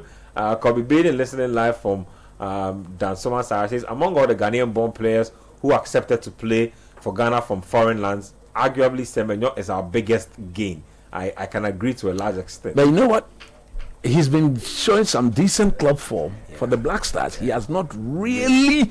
Maybe it's because of the way your good friend. It should be a system thing, but I've seen him training with the Black Stars. I don't think it's a problem of fitting. I think it's just getting the best out of him in the system. I think we keep seeing it. He's good with his club, comes to the national team, not good, goes back to the club, then he lights up again. So you until he begins to show us a bit more of his club form at national level, that is when you can make such conclusion. But we've seen him play for the Black Stars. I've really not enjoyed him. No. I've not enjoyed him play for the Black Stars. The Black Stars, he comes and deals with a lot of factors. Yes, I've not enjoyed. Maybe of course, coaching is one. I've always said that in the Black Stars we tend to use him very central. Yeah, we tend to use him very central. But if you look at the way he plays at Bournemouth, he's been given a free role to operate, and he plays normally as a right wing back, as a right winger. Yeah. Because you see, he's very strong. One thing about Semenyo is that he's got proper physique. He's not the sort of player you can easily brush off the ball. Yeah. And technically, both feet, very ambidextrous. Saw that yesterday. Look at the goal he scored yesterday. I'm sure Konate and co were pushing him onto his left foot. They didn't believe he's got the quality to punish them using that foot. But by the time they realized, the ball was in the back of the net. That was a super goal by all standards. So we want to see. It is a pity that we'll not be seeing the Black Stars at the AFCON, because that would have been the perfect platform. The pitches in Morocco, absolutely brilliant. Too sweet, very sweet, similar to what we have here. That would have allowed him to actually do his. Look at the Guardiola. Richarlison has just been taking off, and from the look of it, it looks like it was a precautionary. You don't want to risk that, especially when there is Solanke on the bench, a player who can easily do almost the same thing. So very interesting change. They brought in Archie Gray. So it looks like they are coming to shut up shop. They're thinking about Archie Gray, and they brought on Solanke and Bentancur. Okay, so that's what it looks like. Solanke, Bentancur on, Richarlison off. It doesn't look too happy. I think you'd have wanted a hat-trick now that he's on 2, but I think it's probably precautionary. So when is the last time he scored 2 goals in a game? I just checked Johnson's numbers from last season, right? Last season in the PL, he did 11 goals, 5 assists. Yeah, I mean, and there was a lot of really good. Just come on, there was a lot of being at the right place in the right time, smart finishes. The Europa, he did 5 goals, 1 assist. Before last season, that's 2023-2024, he did 5 goals, just 5 goals. And the 2024-2025 was under Postecoglou. So that was one of his best seasons in 5 seasons. I hope he can replicate those numbers. If he's able to do this, Kudus does maybe 9, 10. I mean, what did he do last season at Forest? I'll have to check that. Okay. And then Solanke does... no, Solanke, Richarlison. Last season. No, I'm saying the season before he came to Spurs, when he was at Forest. It wasn't that crazy, but it was decent. I'll check those numbers. Kudus, that's Richarlison does about 10 goals. I think Spurs will be in a decent place. They'll be fine. Anyway, let me read more messages. This one says, "Good afternoon, guys." Elisha from Ashaiman says, "A Barcelona and Newcastle fan. I think Newcastle should have gone for Ekitike, knowing they will eventually lose Isak. But now we will have to deal with losing both." I think that was the point where they could have trying to. They're trying to. But turned them down, went to Liverpool. He says Gordon isn't a number 9, and I would prefer Joe Wellington in that position over him. Suraka from Nima says, "I think the football bodies should create another tournament because Chelsea has won everything that's on earth. We Chelsea fans have already dominated the earth, so we need a trophy so we can win." So a new trophy. So we can win for a Jupiter or it's a galactic. It says, "Good day, guys. I love Gabi analysis. Wow, very spot on. In Ketia too, the last guy to the first. That's Manuel Kwache. He's the new kid on the block. He says, keep up the good work, guys. You forget the Portuguese name. He says, we all know Arteta will win the league this season. City second. Klopp had a similar bump to overcome. If you guys would remember, the all for nothing remarks Klopp had until Liverpool won the league. Arsenal's consistency will see them finish first. Apache from Ashaiman Anfield. Interesting. Charlie. The thing is, Arteta is still thinking about digging. He said we'll find gold. You are digging phase 5. And the go-to is somewhere the 7th or 8th phase. That's where you see the gold. You should come for the people at the Galamsey site here too. Is it their phase 5? Anyway, this one says Kekeli says a person says he's blind, I think. I always listen to commentary on the PL on City because I don't have sight to watch on DSTV. Around this season, no commentary on PL on your channel. Wow, that's crazy. He says you should keep hoping, keep praying. Well, it's not about reconsidering. It's it's a big business decision. But like Coach said, keep hoping and keep praying. Who knows what will happen? Anyway, this one's from Kobe from Yendi. Solanke is hot, Charlie. The guy has come to replace Richarlison, who has scored 2. Simple boy, he should pass. He's forcing the 10. He's forcing the 10 to score. I was just telling them that Solanke for 60 million is a travesty. Anyway, keep your messages coming. 0549 986 996 0549. But this guy, he can't get some funny hype. Solanke, good season. Good season. The season before Spurs made that big money. That's the thing. I've seen him at Liverpool and you've seen him at Chelsea. So the fact that someone paid 60 million. Yeah, it's crazy, but no, see, he's not a matured player. How old is he now? 26. So his past is from 18 years. Like he still has the youth feel. I think he's like 27. Yeah, I think he should be like 26, 27. At the time where he was at Liverpool, you see, I think he was there when Bobby Firmino and Sadio Mane and Co were there. And then look, there was no reason. He's 27. There you go. But right now, I think this is the right. But last season he had a very good season. Yeah, he was one of their renowned goal scorers in the league for Spurs on their way to winning. He got 9. He got 9 in the league. Yes, but how many? The season at Bournemouth before where he was going crazy. I think he scored 2 in the league is not bad. He was just one from getting double figures. Don't forget, Spurs finished 16, 17. Yeah, so that is a credit to him. If you have to take if he scores those 9 goals, they are relegated. You understand? But if he also scores more goals, then they don't finish 17th. Or you got the argument. At the end of the day, it can go both ways. But at the end of the day, if you are looking at it very well, the general context is that the team was not doing well. The team didn't do well, and if the team fails to do well, you cannot hold him solely responsible. Yeah. He scored 9. Take 3 from 9, they are relegated. Well, that's the lowdown. With regards to the you see Thomas Frank. Which will? Sunderland. Let's get to that game really quickly and give you an update from that particular match because, like Gabby rightly said, Sunderland are up by 2-0 in their game. Let me just quickly pull Charlie, but Sunderland, they did some low-key signings people are not really talking Let's talk about that real quick. Granit Xhaka, Simon Adingra from Brighton, right? Yeah, Adingra from Brighton. Charlie. Wow. So Adingra with an assist, Mayenda getting the goals, and Ballard with the second. They've lost one of the players for teams like that. When you saw they got Granit Xhaka in? No, I was statements of intent. No. If you look at the age of want to survive at this moment, I think it's all about getting an experienced head among the young boys. No, a head that will calm everybody down. I mean, Henderson too. If you exactly. Oh, they got Henderson as well. Yes, they got No. I think he went to Brentford. He went to Brentford. But in Xhaka, look at what they done. They brought him. They made him captain of the team straight away. Yep.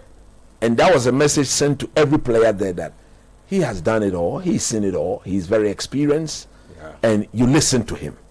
So Xhaka may not just put in the team for playing sake, but he's playing and coaching them at the same time. He will get them to calm down when they need to under pressure, and he will tell them to up the tempo when the need arises. And I think he's that sort of player. He's always been in his game. I hope now that he's grown, that unnecessary yellow card, red card, because what he also cannot afford to do is to be of a disappointment to them when they need him, and he's not there because of the fact that he's been sent off and stuff like that. If he can calm his nerve. For a team like Sunderland, they don't intend to win the league. They don't even want European football. But all they want to do is to survive in the league. Yep. So if they survive in the league, they are successful. So the likes of Xhaka, Adingra, 1 or 2 other intelligent signings that they have done, just to ensure that they don't go down. Because don't forget, I think the 3 teams that got promoted last season all went down. For the second season in a row. And that's that will have to be. And from what we are seeing of Burnley, if we don't take care, so they have McGui. Yes, the Chelsea they got him forward. From yes. That's very interesting. Yeah, but he's not starting today. On loan, they brought him on loan, and for all you know, I think they got Masuaku too. But Arthur Masuaku, former Crystal Palace. Yes. So if they can get all these experienced heads to come to terms with the demands of the EPL, then they are guaranteed that look, all they want to do is to stay out of that 3 relegated spot.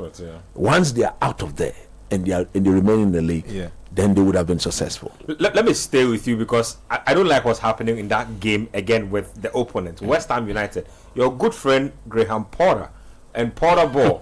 This is how he's starting the campaign. I mean, he's getting a lot of excuses were made for him when the Chelsea going got tough and he got fired eventually.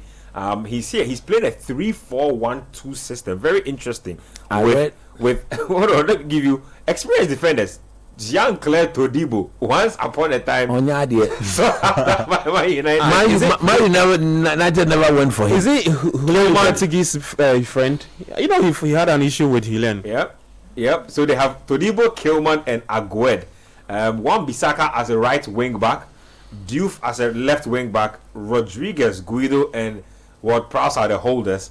Then you have Paquetá in the number 10 row, Fulkrug and Bowen. I think Paquetá wants to leave. He does. No.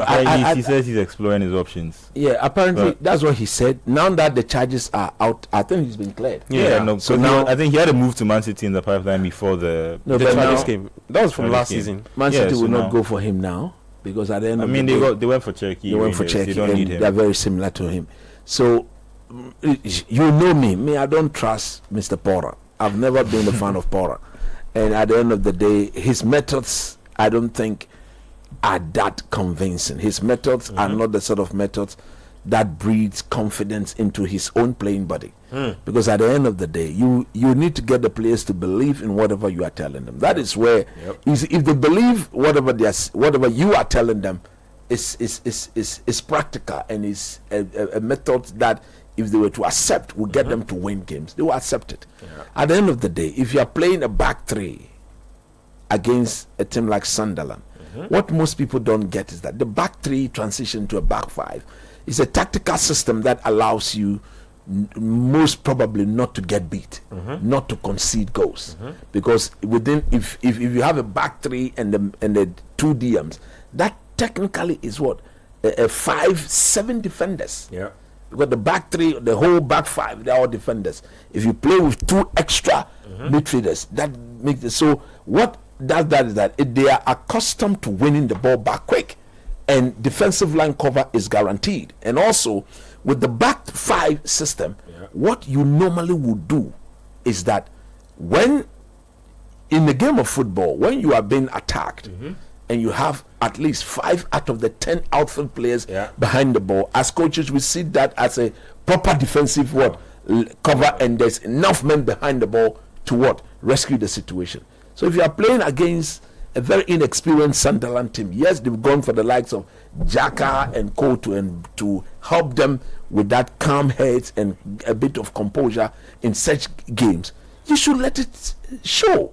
But look, I don't know, but there's Paquetá, there's Bowen, and there's these are established Premier League players.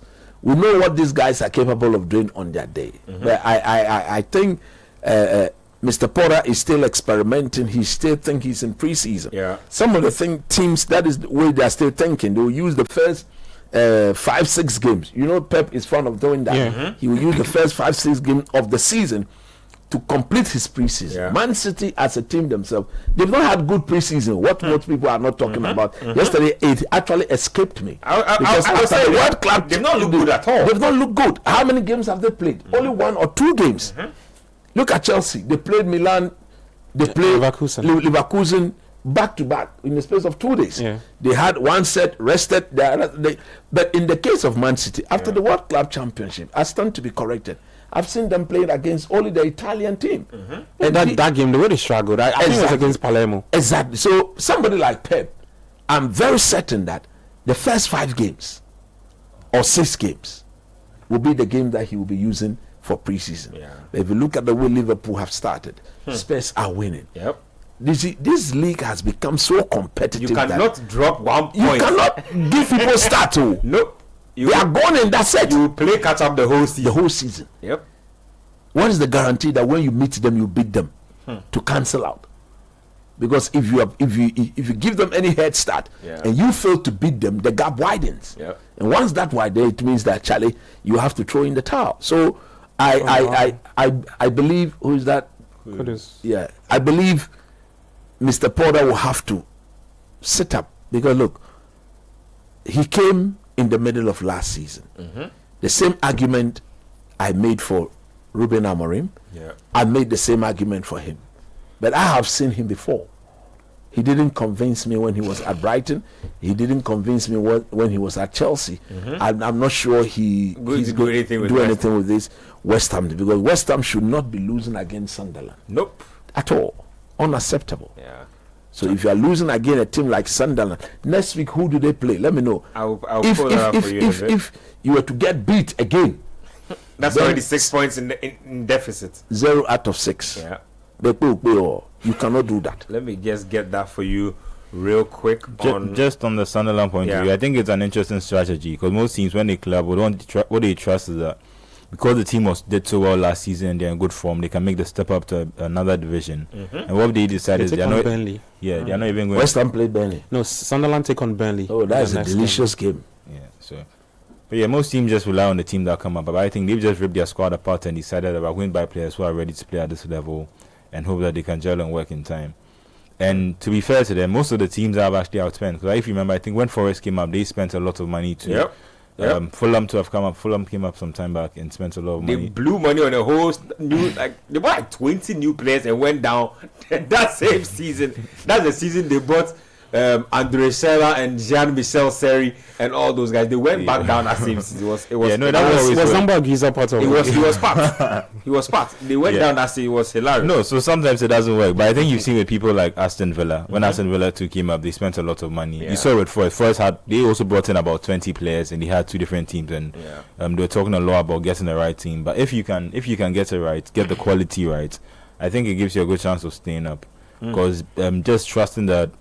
But trusting that players can just make the step up when they get promoted back to the Premier League. It's not always a given for some of the teams. Just let me just take quick thoughts on a few players within the West Ham team, and then we can move it on. So interesting, they have Callum Wilson now from Newcastle. He has made the move. I don't know how good you think he will be. Just touch on. I'll take thoughts from both of you. Touch on him and Füllkrug as attacking options, because Füllkrug barely had a chance to prove himself last season. Spent a lot of it injured after making his big money move from Dortmund. Just quick thoughts on that. I mean, just based on the way Potter tries to play, I always wondered when they make the switch, because I think when he came in was under Lopetegui. Yeah, and then he made the switch to Potter. So based on how Potter wants to play his football, I was wondering how he would be able to fit him in. I think pre-season he's been okay. I think he scored a couple of goals, so it looks like it could come good. But just on that, I think they are just hoping that Wilson's fitness is... Füllkrug is a solid... Not like a solid backup, but like if Wilson can stay fit, I think Wilson is the better striker. And Wilson will start. It's just a matter of whether, given his injury record, whether he can manage to stay fit throughout the whole season. And also, I think Füllkrug also offers them a different option. He's a slightly more physical presence in the box. So if they need to switch from the football, if they need to put more crosses into the box, I think he's someone that they can bring on. So in terms of... I don't know if they are the best 2 options he can have, but if these are the 2 options he has, I think there are ways in which he can fit them around the team. And they have some interesting wingers too. Like Somerville is still there. Yep. If Paqueta Somerville has been extremely underwhelming. Callum Wilson is playing today. Yeah. So Crescencio Somerville extremely Callum Wilson and I think that boy, his confidence was completely destroyed by Lopetegui because. We all saw he was good at Leeds. He was very good at Leeds. He was one of those players that, as a coach, you will hope will get on the ball and make things happen for you. He came to West Ham. We all thought that he would be on the left, Kudus on the right. Then all of a sudden, Lopetegui swapped the 2 of them, and he was just confused, man. That man just messed up the dressing room. Yeah, the fallout with a lot of these players, I think, contributed to West Ham struggles before even. So the ship had already sunk. Graham Potter would only come and do what he had to do, and what they've managed to escape. I think at this point they were even part of the relegation talk.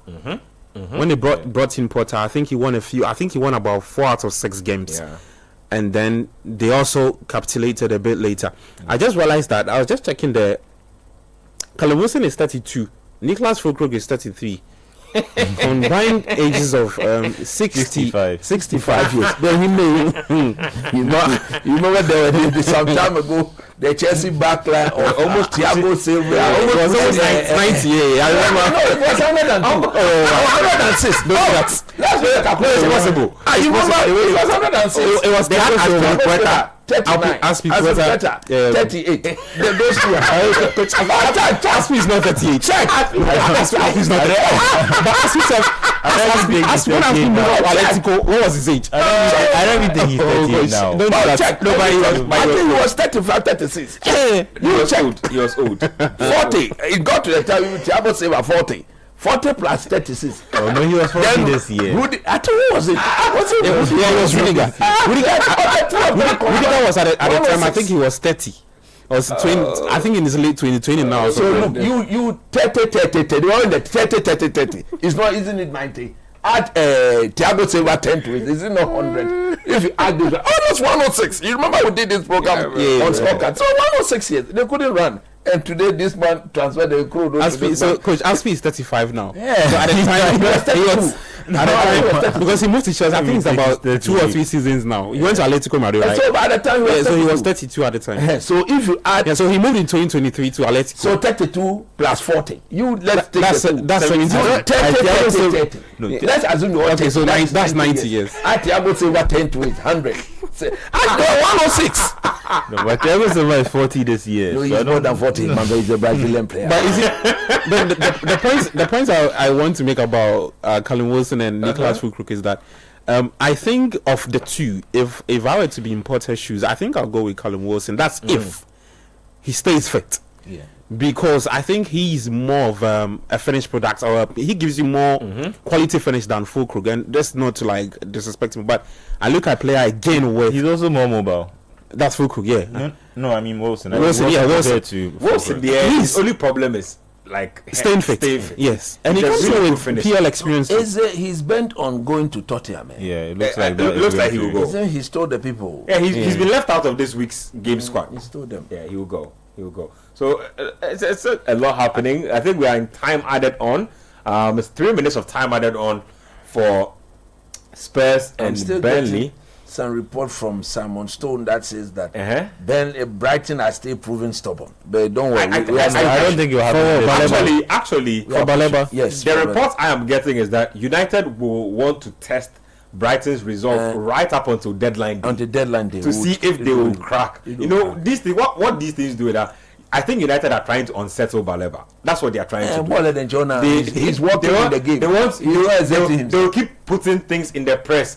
Man United believe Baleba is the key to the puzzle. Man United believe, but what those things do is that they begin to mess with the player's head. And then he will tell his agent that, you know what, I don't think I'm in the right frame of mind. I want to sit and decide. I think that's what United is trying to do. But you've seen with Isak that if the club is bent on not selling you, because the thing is Brighton will also need a replacement now. That's why they should sell him now. Go and buy their replacement. The longer it takes. No, but that's the thing. A lot of teams have solidified their plans already into the season. So if you that's what I'm saying. Like, the way Brighton are run, I don't think they're the type of team that would like to wait a week till the transfer window is about to end to now go and look for a replacement. If they were going for a replacement, they've already signed them in the first 2-3 weeks of the summer. Your problem is you don't want the player to come home. That is your main problem. When they sold Caicedo, was it not 2-3 days they went and brought Baleba? They should do the same and collect the money and go and bring another player. But that's what you're saying. Like, you see, the moment you collect 120 million for a player, all the other teams you want to buy players from begin to pocket watch you. And they say that you collected 120 million and paid almost, how much did they pay for Baleba? They 30 something. And that's what I'm saying. Even then, that would be slightly over the value because people know that they have money now. Baleba should have been way cheaper. From where they were buying Baleba from, he should have been much cheaper. So the Spurs game is over. Yes, so Richarlison and Brennan Johnson, a brace and 1 goal for Johnson. That's how it's ended. 3-0. So Kudus starts life in the league with Spurs. 3 points, 3 goals, clean sheet, 2 assists. Quite the outing for the Ghanaian. Looks like he's doing some catching up with one of the young men there from Burnley. I didn't see exactly who he was. Looks like one of those Ajax prospects. Anyway, I'll probably get to that a little later. But let me just quickly do a zip around the other matches that have been played as well. Those are coming to an end. We'll be getting into a preview of Wolves versus Manchester City in a bit. What is the name? Ederson may leave Man City. Yeah, they're selling. They are really bent on buying Donnarumma. I think is it Galatasaray are the ones. And they are really selling him for cheap. Like they're almost giving him away for free. very interesting there. So Brighton versus Fulham is in the 95th minute. It's still that penalty goal scored. That's what Brighton is hanging on to. Sunderland are 3-0 up against West Ham United. West Ham United, oh my goodness, Graham Potter. So Isidore has scored 90 plus 2. That's what's going on. Sunderland, this is a dream return to the top flight after for them. 8 years. I don't think the Stadium of Light expected to see 3 goals and 3 points on its Every return to the time league, I but- see or read Stadium of Light, you know one Ghanaian player that comes to mind. Asamoah. Yeah, I know, man. I know. Baby. I know. Asamoah and Darren Bent. That was quite the that was quite the era. So Sunderland winning big on match day 1. I think that's a huge win for them. Earlier on, early kickoff had Aston Villa versus Newcastle United. That game ended goalless, very drab game. as Konsa getting sent off as well in that game. So already the league is shaping up very, very nicely. More messages from YouTube.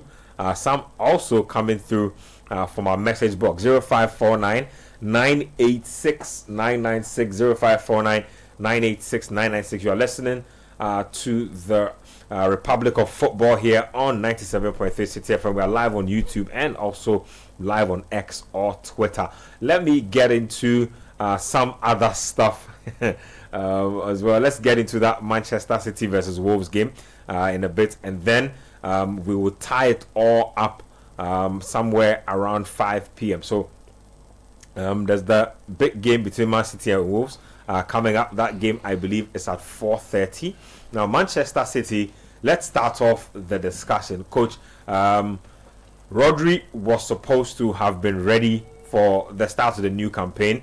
That has not materialized. He's experienced a setback in his recovery process. That means that they will probably go into this game with a lineup that Pep probably doesn't like. And the Club World Cup exposed them greatly as well. They were dumped out by Saudi side Al Hilal. So new signings in pillar of the midfield, or the pillar of the team, still out of the squad. I think you put them second, third in your projections. How so? How do you expect them to start the campaign? You've already given us your initial thoughts by saying you think their first 5 games will be preseason. Now look at the first 5 games they have. So they have Wolves today, then they play Spurs, then they play Brighton, then they play United and Arsenal back to back. So they play Spurs, United and Arsenal in their first 5 matches. If they are able to navigate that, then without a doubt, which you consider them contenders, they will be seriously looked at by the rest of the league. But having said that, I still do maintain they can't replace Rodri. Yeah, I know they've brought some other guys to try and complement whatever the guys will do there. I'm hearing Rico Lewis himself is telling Pep Guardiola that he wants to go to Nottingham Forest, because these boys think that they've grown a lot, they've played a lot. It's time for them to command that regular spot in the team. If it doesn't happen, they'll stagnate. Exactly. So he wants to go. I think they've sold one of their very good talent. What is his name? McAtee. Yep. Yeah, McAtee. Yep. Very good player. They've sold him against this Wolverhampton team. Naturally, you say you expect Man City to go out there and win. But anytime they've gone there, there are times where they've had some very, very difficult games. Yeah. I remember was it last season? It took Rodri last minute for him to win the game. I remember. To win the game for them. Yep. Very difficult game, 1-1 throughout. The Wolverhampton themselves are without their best player. Their best player has left. He's gone to Manchester United. So at the end of the day, that's a huge rubbing gap. the salt in. Yeah, at the end of the day, we all knew the importance of Matthias Cunha to that team. He made them take, especially in the offensive third. They took the money. Have they replaced him? I don't think so. So Man City may look at this and say, look, this is a perfect preseason game where we can use it to warm ourselves up. Because our next 4 games, 3 of them will be against teams that we expect to compete with us for the league. So let me give you an update on what Wolves have done. That's right. So player movements, players out. Pablo Sarabia, he's headed to Al Arabi. Okay. Mateus Cunha, Manchester United. Craig Dawson, free agent. Carlos Forbes, he was on loan from Ajax, he's gone back. Matty Whittingham has been released, he's a free agent. Ryan Aït-Nouri sold to Manchester City. Hugo Bueno, he's headed on loan to Feyenoord. Fer Lopez, brought in from Celta Vigo. Shem Campbell, brought in from Stevenage. Strand Larsen, also I believe has come in from Celta Vigo. I think he was a loan and has made permanent. And then you have Tommy Doyle, Chiquinho, and Nigel Lodgewick. So not a lot of standout reinforcement. John Arias. So John Arias, I believe, competed in the Club World Cup for Fluminense. Fluminense, yes, did pretty well. A couple of big teams were chasing him, but he managed to make it to Wolves. Just another update. So Murray Hutchinson has signed for Nottingham Forest. Yes. I saw that's about 40 million or so. It's a lot of money for somebody like that. Again, that's what I keep talking about. Players like Forest blowing money on players like that when you can go to South America and get somebody for quarter of that price. Maybe they don't want to go through the players adaptation process, but I don't side with teams like that spending that kind of money. But the Wolves reinforcements have definitely not been encouraging. Coach, is this that type of game? Like you said, they even have how do you call it, Ryan Aït-Nouri from their team playing for Manchester City in this game. And these were players who were very, very, very instrumental in whatever they used to do. So I'm not convinced about them. I've not watched them. I've not been followed their preseason, and if I can only judge them based on the quality they've lost and what they've brought in. Clearly, you can see the vast difference in the quality of the players they brought from those that left. So they are playing against Man City. I think this is the right time to play against Man City, because Man City themselves, like I've already established, will be using this as a preseason game. Because after the Club World Cup, the players were given, I think, 2 weeks off. 2 weeks off, they came back. They've had only one proper preseason game, and that, in my view, is going to tell. Because as a footballer, if a footballer sits and not play competitive game for even 2 weeks, when he comes back, slightly rusty. In fact, it's why I think Villarreal are playing party peripheral minutes now. 10 minutes, 15 minutes after some time, because his fitness is suspect. Exactly, they are building his fitness. And so at the end of the day, if you're a Man City, you have to be worried. I think the best for Wolverhampton tactically will not be to go toe-to-toe, but what will be to play the game at a certain pace when they get the ball. Force Man City to recover the ball when they don't want to. Because we all know the intensity of the EPL. Every team, look at the game we watched yesterday. After some 60, 70 minutes, we saw the tempo drop. Look at the game we've watched today. Almost every game, after 60, 70 minutes, the intensity dropped. You can tell the teams are not fit. Their hearts are still getting to adjust to the intensity of the game. So this is the best time to play against Man City. Maybe apart from Chelsea. No, come on, man. We've not seen them yet. Don't worry. Tomorrow they are playing against Crystal Palace. It's a very, very difficult game. You see, Chelsea, congratulations to them. They've done so well of late. But hey, be careful you don't bite more than you can chew. So at the end of the day, if you raise the bar, we don't want anybody to say, oh, we don't want the league title. Oh, we are not legal. You are playing to win the league. Now you are world champions. Everybody has started on the same foot. Yes. So nobody should be running away when things are happening. I have said, I think they will start the season very well. But they will choke. After the first round, they would definitely burn out. And that may be their own undoing. But I expect them to qualify for top 4. So look, I want to see what Pep will do. In Tijani, I mean, off-season, he's been very brilliant. He's scored some very good goals from midfield. Like I established yesterday, I don't think anybody in this team has got the quality to feed Erling Haaland the way Kevin De Bruyne used to, or the way he would have done. there's nobody. The other players who always want to take that extra touch. This is the Semenyo goal. Absolute brilliant from the Ghanaian. Oh, sweet. Him left, right. Sumptuous. He had them in a sprint cycle. This is what you call sumptuous. Oh, Chaluba. Look at the celebration. Look at Konate spinning. Oh, look at Charlie, get this guy out of my team. Was he blocking the shot? Get this guy out of my team. Look at Konate. Man, that's some shameful defending. I don't even know what to say to that. Come on, man. Yeah, I'm happy for this guy. This guy wants to be here, man. Yeah, he's a good player. Look at that celebration. If he can stay fit. Yeah. Hey. But guys, have you guys paid attention to where Salah ran from? Yeah. To go take the ball in. Charlie, he was very desperate for a goal today. Yeah, I think he had a pretty average day. Yeah. And so he was like, I need to make something happen. He tend to score every opening game. Yeah. That's actually very important. He's only missed one opening game. He's done 10. He's done 10, right? Yeah, 10 goals. But I think he's only missed one opening day game on opening day where he didn't score. Imagine. So yesterday he was not trying to spoil that record. No. It was very important that he got his goal. So far, this man is the favorite. The Lord is my Baba man in the world. He has a lot of pressure on him as well because, like everybody said, I like the suit though. He's. Last season he was very casually. Championship, it's championship metal. It comes with championship DNA, Of course. When you win a title, must dress the part. That's what it is. Now he's the champion he's the champion.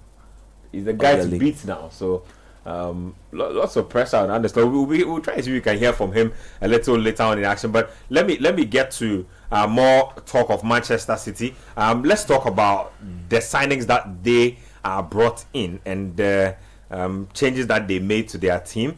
Coach Riley tried to touch on the goalkeeper situation, but there's definitely more to look at the departures. So departure number one, heavy, Kevin De Bruyne off to Napoli. Jacob Wright, I believe, is one of their academy products, off to Norwich City. Scott Carson, the goalkeeper, very old guy, released I think like 40 years or probably more. He's also gone. Ryan Ainuri to Wolves. Marcus Bettinelli, goalkeeper, I believe, to Chelsea. And then Ryan Cherki. Bettinelli came in from Chelsea. Yes. Sorry. And then Ryan Cherki coming in from Olympic Lyonnais.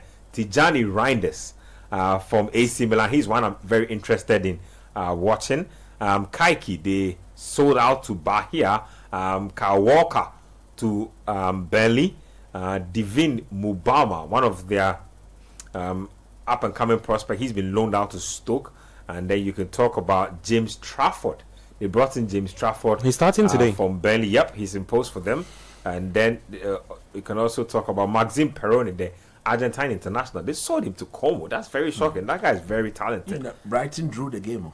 Looks like we need to get an update on that. So we'll get an update on that. We'll round up the games that are finished in a bit, but let me just get through that Manchester City. So that's what's happening to Man City. We'll come back to that in a bit. Let me finish off with the 2 p.m. games that have ended. Coach, let me stay with you on that tangent because you gave us that update. Fulham looks like they ended that game 1-1. Let me get Mooney's 96th minute. I thought they were selling him. Rodrigo. I hear he's going to Atlanta, or the move didn't materialize. Well, I think it will be dependent on Atalanta selling Lookman. Inter Milan want to buy Lookman. There's a standoff, and I think if they let him go, they probably activate their interest in this young man. Look, he was a very good finisher last season. He's a good player. I don't know. He's a very one thing I like about him is his ability to protect the ball. Yeah. He's big. He will always make the defenders uncomfortable. I like bulldozer strikers like that. Strikers who more or less give you a replica. He has a decent touch too for a big guy. Yeah, strikers who give you that class of touch when it comes to the physical aspect of the game. Didier Drogba, George Weah, we saw them Anthony Yeboah doing his days. These were very, very strong guys. When even with their back to goal, they're able to protect them, and that is one of Muniz' strongest weapon. He's a decent finisher too. Unfortunately, when Michael Silva recruited the former Wolves boy, the one from Mexico, the one who had the injury, Raul Jimenez, then Muniz's playing time got reduced. And for me, I would have chosen him, or I would choose him ahead of Jimenez all day because Jimenez since that terrible injury he's not been the same. He's been really good. No, it was last season was his revival. And then I think he won the Gold Cup with Mexico. I think he scored 2 goals. He's actually come back to form quite well. Okay, but for the longest time he was. I get what you mean. He was off color. I must have hit double figures last season. He was not winning the balls in the air always because if I'm the coach of the opposing team, I'm getting my defenders to get into that head quick. See whether his brain cells. Coach, we don't. No, it's part of the coaching. No, you don't want to have any unfortunate. No, it's not unfortunate. Last season, if you have a problem, go and sit that down. issue he had with the head. That's crazy. Last season he played every single match. That's what I'm saying. 38 matches, 12 goals, 3 assists. Moniz is not happy. That's why he wants. So I wasn't expecting. No wonder if you could check when they brought him on. Moniz, I think he just came and then trying to rescue the game for them. Yep. But like I'm saying, I'm happy for Jimenez. Don't get me wrong. When a player sustains such major career-threatening injury and is able to come back from them, it will take some time for them to forget about. Because in the same, if you remember, Ryan Mason had that injury when I think Chelsea were playing Hull, and he had to retire immediately. Yeah, exactly. Exactly. So for me, it's good, but I'm shocked Brighton didn't win it. Look, we all saw Brighton looked very flat. Yeah, we all saw Baleba. He should get on the ball and up the tempo. He's walking in the game, telling the people, look at my body language. Let me go home. Let me go home. Let me go home. You are still proving stubborn. Let me go home. Let me go. But we were watching the game. The Baleba you know is not the Baleba you saw today. Let's be honest. We were watching the game. The man is not mobile. He's not stamping. He's not dominating. He's telling them, look at me, I'm not happy. Let me go, please. I won't force the move, but you have to accept that I have to go home. Still, the people are advising, they say they won't see. They should force him to play.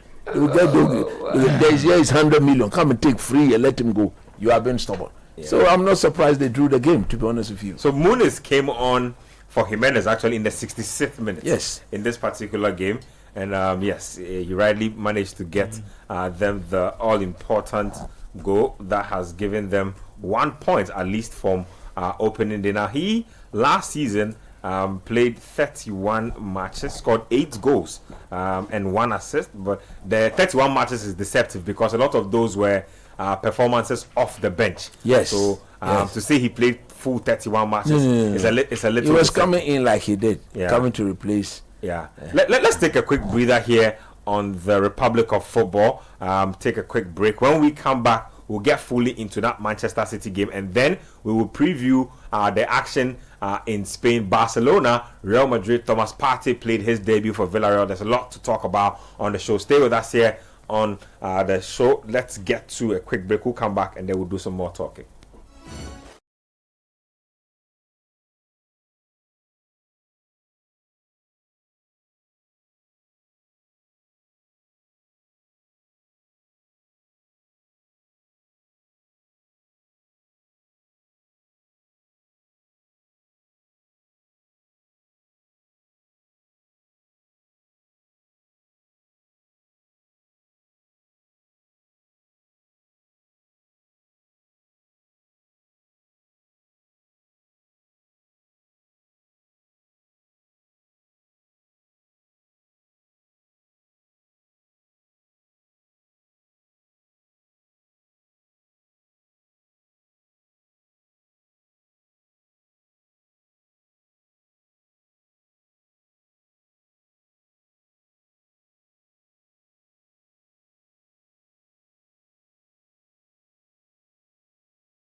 better.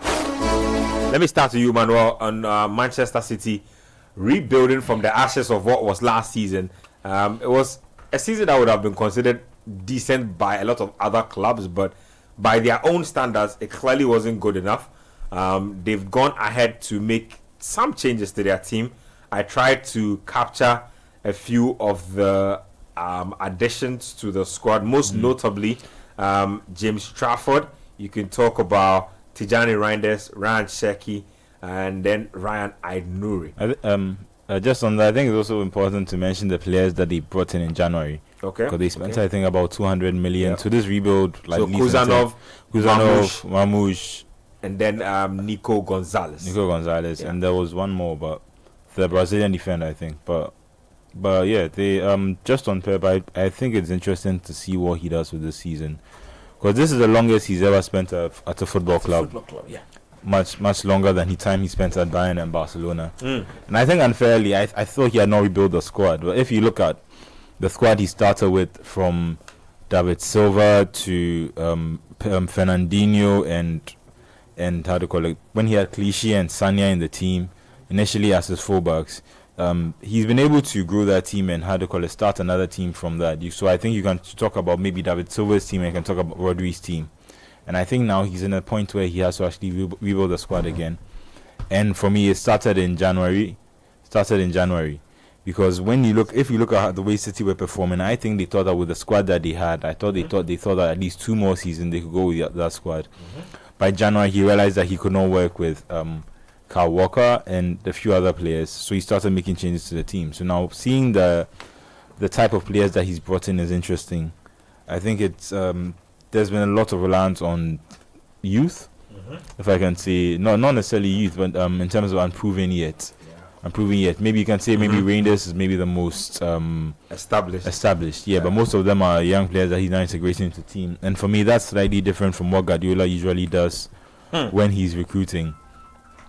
So, yeah, that's what he usually does when Guardiola when he's recruiting. So I think it will just be interesting to see what he can do with this rebuild of the squad with these new players. If he can, because I think Mourinho was experiencing this problem. I don't know if it's the same problem. Mourinho experienced this problem where he realized that the modern player is less interested in some of the things you have to say and this discipline and this being pressured, and they just want to go out there and express themselves. And I've seen it with certain players, like even with when Grealish came in and he tried to put him on the left wing, and not every player is like as comfortable with this tactical discipline and being like trying to fit within Guardiola's system. And obviously with your success, with the more you achieve, the more you get players to listen to you. But I think the more and more the modern players are going, I think they're finding it hard to maintain that discipline that you need to be a proper Guardiola player. And also on the counter side, I think you see the effect it has on him when things aren't going well. If you remember last season, there was a point where he could come out with Yes, I want to hurt myself. I'm not even sure what that means, man. Yeah, I know, but that's exactly. Like there's the mental toll it takes on himself when things are not going well, and the pressure he puts on himself for things to go well. I just think it'll be interesting to see this season now with this new squad, because this is if you look at this team, like compared to the team that won the league with, I don't think any of these players won the league with David Silva. So look at that midfield. So the midfield today is Nico Gonzalez holding, Bernardo Silva on one side and Reinders on the other side. Major. This Man City team don't put fear in any opposition. Yeah. That's the thing. That's what I mean. Like player by player, when I you think look the at fear them, factor is gone, and I'm surprised. There's no Mamouche in the setup.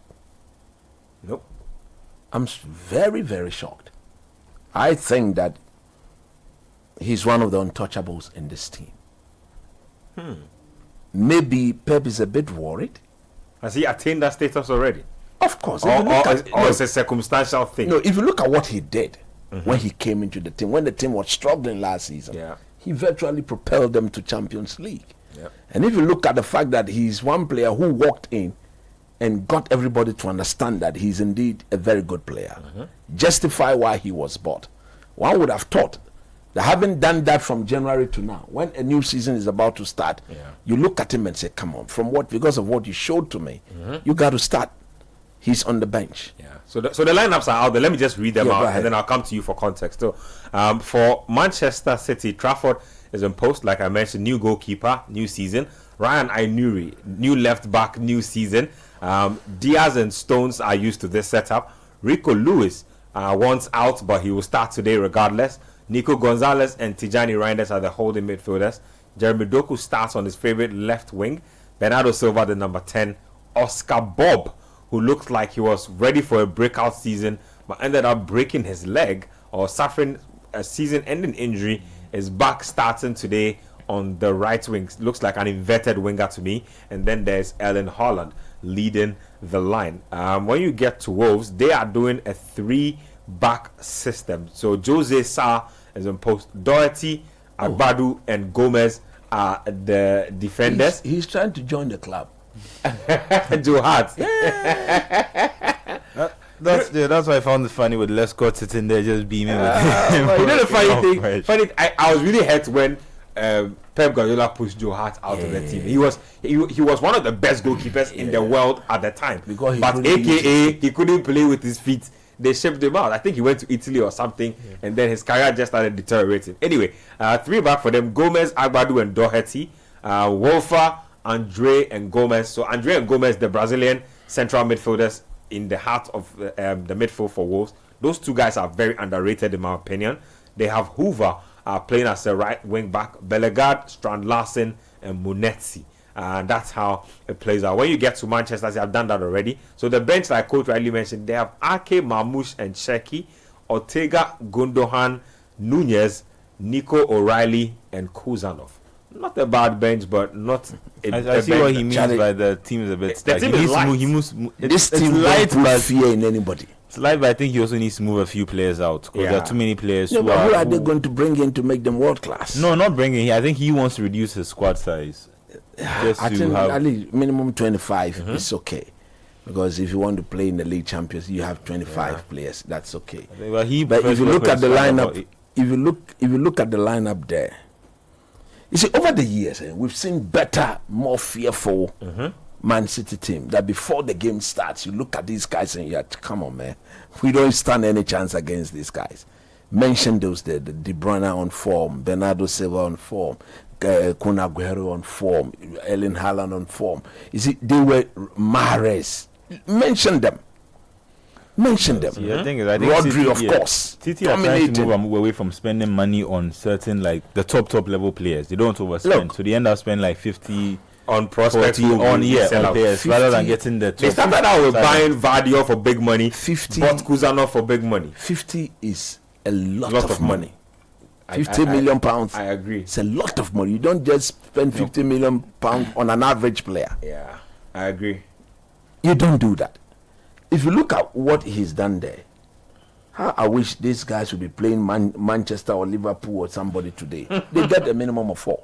No, in fact, Wolves, I believe, Wolves to actually test. Yeah, they'll have to test them, because at the end of the day, we all know John Stones is a good player when he's on form. Injury has not permitted him to grow into that central figure of a defender, very dominating. Because he was going to be that guy a couple of seasons ago. But injury just didn't allow him to. He's a good player on his day. He's good. And then there's lack of genuine pace. This is one thing that Kyle Walker always bailed them out of. If you look at that back line, there's no solid pace in that back line. I know he's decent. He's not the quickest. He's not the quickest. Rico Lewis, probably for him, decent, but he can easily be manhandled because of his size. Brush him off. You see, one thing that I will never compromise: if I'm using a defender, you should be of a certain size, and you should have genuine pace. I think this game is going to be a difficult game if Wolverhampton themselves will believe that they've got what it takes to match these guys. The last encounter should let them believe. Exactly. But the problem here is that in the last encounter, they had Matthias Cunha. They had Semenyo. They had some good experienced international players who could get on the ball and push these guys through. This midfield of Gonzalez and then Tijani, look, they don't put fear in anybody.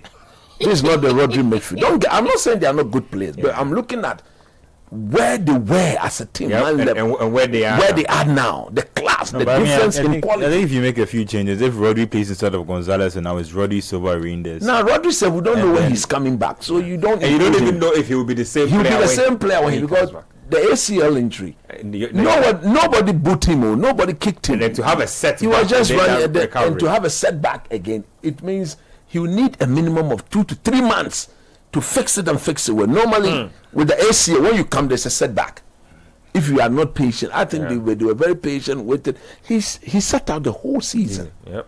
Okay, so I would have thought that this setback is truly on it. But Pep himself, with all his experience, should know that the young man needs a better support.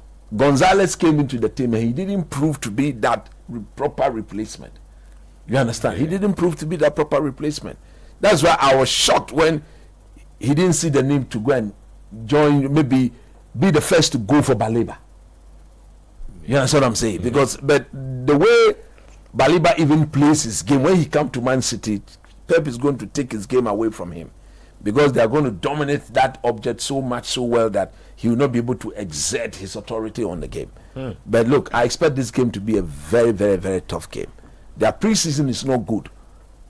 Wolverhampton they've played close to 5 games in preseason. Man City, after the Club World Cup, these guys went to bed for 2-3 weeks. They came back. They've played only 1 game, and these are things that you may overlook if you are not the technical man. But for those of us who will not compromise on the fitness of our team, Pep should be a very, very worried man.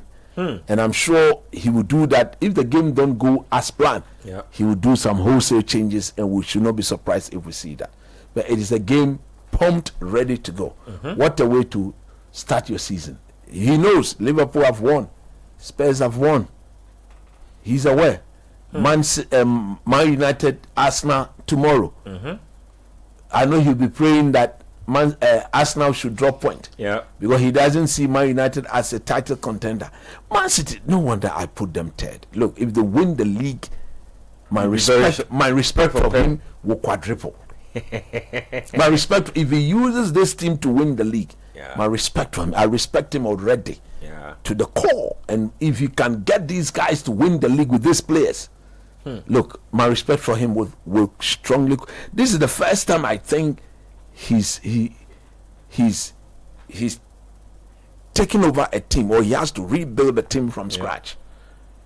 Don't get me wrong, when he took over from Pellegrini, that team was already a solid team. He didn't buy Kevin De Bruyne, he didn't buy Bernardo Silva, he didn't buy he bought Bernardo. He brought Bernardo. I'm talking about David Silva. He didn't buy David Silva. All those guys were there. They were there. He didn't buy. He took the spine of the team. He took Silva, De Bruyne company. But I'd argue he made a lot of changes. He got rid of Mangala, the defense, Clichy. He changed the entire back line. The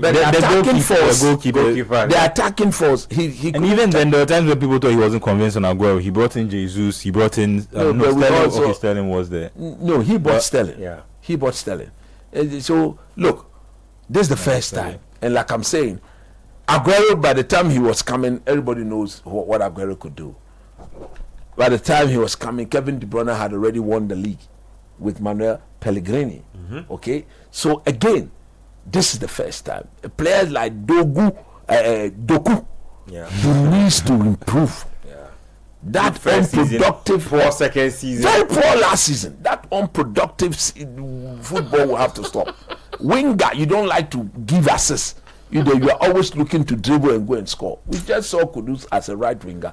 Put the ball in the box. There are people lined up waiting to put the ball in the net because the angle, everything favors them. So give it to them and let them finish it up. So for me, I think we are in for a very, very good game. And I'm very confident that if Wolves can show a bit more belief, Charlie, we are in for a treat. Well, in for a treat indeed. Let me see what you guys think on the text message box end 0549986996 0549986996. This one says, good afternoon, guys. I like the explanation from coach concerning Kudus. He's not the main striker for Ghanaians to be expecting more goals from him. He used to assist, and the opportunity presents itself, he will score. John Abbott from Sakomono. This one says that I think I read this. Nitojo from Temani Town says Liverpool defending the EPL this season will never walk alone. it was very unfortunate that Heung-min Son has left Spurs. Spurs before Kudus came for us to see the telepathy, but we'll see. Raymond Decoder inside Tema. This one says, hi Ben. Obiba JK thinks a story in the book written about a footballer in the early 90s. I definitely know the Obiba JK story. I just didn't get the... See, of late, I didn't get the reference he was drawing. Yeah, and of late to that word Obiba JK, we've heard them use with politicians. So when it has been diluted. What does the Obiba JK represent? I get what you mean. Yeah, you need I'm surprised Guardiola gave him freedom, given how much he restricted Grealish. I'm surprised he gives Doku that much freedom, and Doku is not able to still produce. I think Doku has been figured out by Premier League defenders, and you see, his game is a lot of pace and athleticism. His one-on-one dribbling is a little suspect. He doesn't raise his head. That's his biggest problem. Fundamentally, he goes as a winger, and then as a winger, you've got two things to do. Fancy yourself against the 1v1 with the fullback, but you should always be smart to see the runners. If you can add that to your game, everybody will see you. Hey, go away. Well, he's delivered a cross into the box already. That is what he should be doing. More of that. And that is what he should do. Less of hanging on to the ball with no end product. So the jury already out on Jeremy Doku. So went wide and then swung that ball in. Looks like we rarely predicted. This should be a pretty interesting game. But I've always liked the Wolverhampton jersey. Charlie, this is my favorite color, gold. Yeah. They also did a little Diogo Jota tribute before the beginning of this game. Don't forget, Liverpool purchased Diogo Jota from Wolverhampton Wanderers. Yes. When he had done a lot of good work for them, and so that's the word. Bernardo Silva has really stayed way longer at Manchester City. He has lasted way longer than I thought he would. I think now he's the official captain of the team. Yeah, he's been agitated to go for a minute. I don't know why they've not let it happen. But just on the Grealish thing, he's also one of those players where I think he was like as good as he's been for Man City. Bernardo Silva could have been an entirely different type of player in terms of the way his creative ability. I like the way he's been able to fit himself very well into a Guardiola system. You need to sacrifice parts of your game. You have to sacrifice a lot to be able to play in a team like this. And he's done well. Like, that's the thing. And there's been points where he's looked explored other moves. He's talked about Barcelona, but he's all the time. Pep has been able to convince him to stay. He knows how. In fact, I can imagine how. Oh, but him at Monaco, if you remember, when he was playing with Mbappe, when he was young, it was him, Mbappe, Fabinho. There was that guy. Glick was there. Bakayoko. Yeah. That was a really. Chelsea saw this. I went to buy Bakayoko. Chelsea, I was shocked, man. Yeah. I saw all these players. Bakayoko is the one you saw. They saw Bakayoko. My boy. Bakayoko is so bad. I think he's a free agent or something right now. I'll find him for you, mates. But that's how bad he's been. He went to Napoli after that didn't happen. He went to AC Milan. It didn't work out. Milan loaned him out. He didn't work out. He came back. Now he's a free agent. He doesn't have a team. It's crazy, man. Anyway, that's the word. Tijani Reinders is also one of those guys I'm very interested in seeing in the PL. He's a good player. Which country does he come from? Netherlands. He's a Netherlands. Yeah, he's came from AC Milan. He's a product of AZ Alkmaar. He is one of those players I can say City were able to get the top, like has the top percent of players. Yeah, I want to see how his game also translates to the PL. Not because he's not a good player, but his game is more finesse than strength and like trying to brawl with people. He likes to, caress he's more the ball of a box to box sort of. He is actually a box to box guy. Yeah. I think for his technical ability, he should be scoring more goals. I mean, I think he did quite well last season for Milan. But there's something that we need to point out. I listened to Pep yesterday when he was asked about Semenyo. Okay. You hear what he said? No. He said he expects the boy to be with them throughout the season. Yeah, the boy is not even in the team. Yeah, no, but I've seen him. He posted something. It looks like he was in the gym, so it looks like it was an injury. No, it might have actually been an injury. Spurs are interested in buying him. I don't think they'll match the price City are looking for. Because I heard that Savinho went to Pep and said he wanted to leave. Yes, and he's told him that he wants to go and join Spurs. And for me, if knowing Pep, if you come out and tell him, he'll let you go. Yeah, maybe the only player that he may not, he will try to convince will be Leo Messi. No, but I mean, he did it with Bernardo. There have been times with Bernardo twice. I think it's the way you approach him. I think it's not disruptive and it's If it's not disruptive and he just comes in, I don't think Pep will immediately try and tell you out. But if you are if it's an Issa kind of thing, I don't think we tolerate that. Semenyo and co, they acknowledge the fact that it's a World Cup season. Yeah. And Ancelotti has been very clear to almost all of them. If you are not playing enough. If you are not playing, forget it. That is why Casemiro will be praying in his locker, in his bedroom, that Man United shouldn't get Baleba, because he knows that if the ball comes, he will sit there, look at this defender, take the ball for you, taking the ball back. You see? So at the end of the day, for players like Semenyo, that peripheral minutes in team like Man City, Ancelotti will not accept that. No, but has it been good enough for you? I mean, assessing his first campaign. No, I think he needed time to adjust.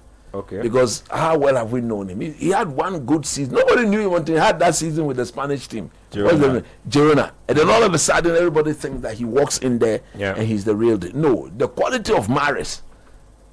Mahrez won the league with Leicester City as one of their best players those days. The only Leicester City, in my view, that played better football than was N'Golo Kante.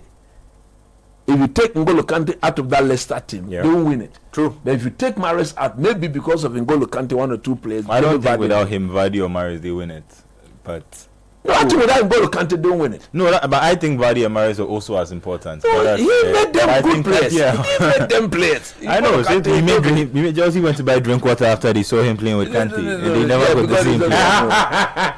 So I understand. I understand that point. Yeah. So at the end of the day, if you look at look at Dogu. You have to be serious, because at the end of the day, you have to be serious. You cannot just be. You see, you've been given the chance.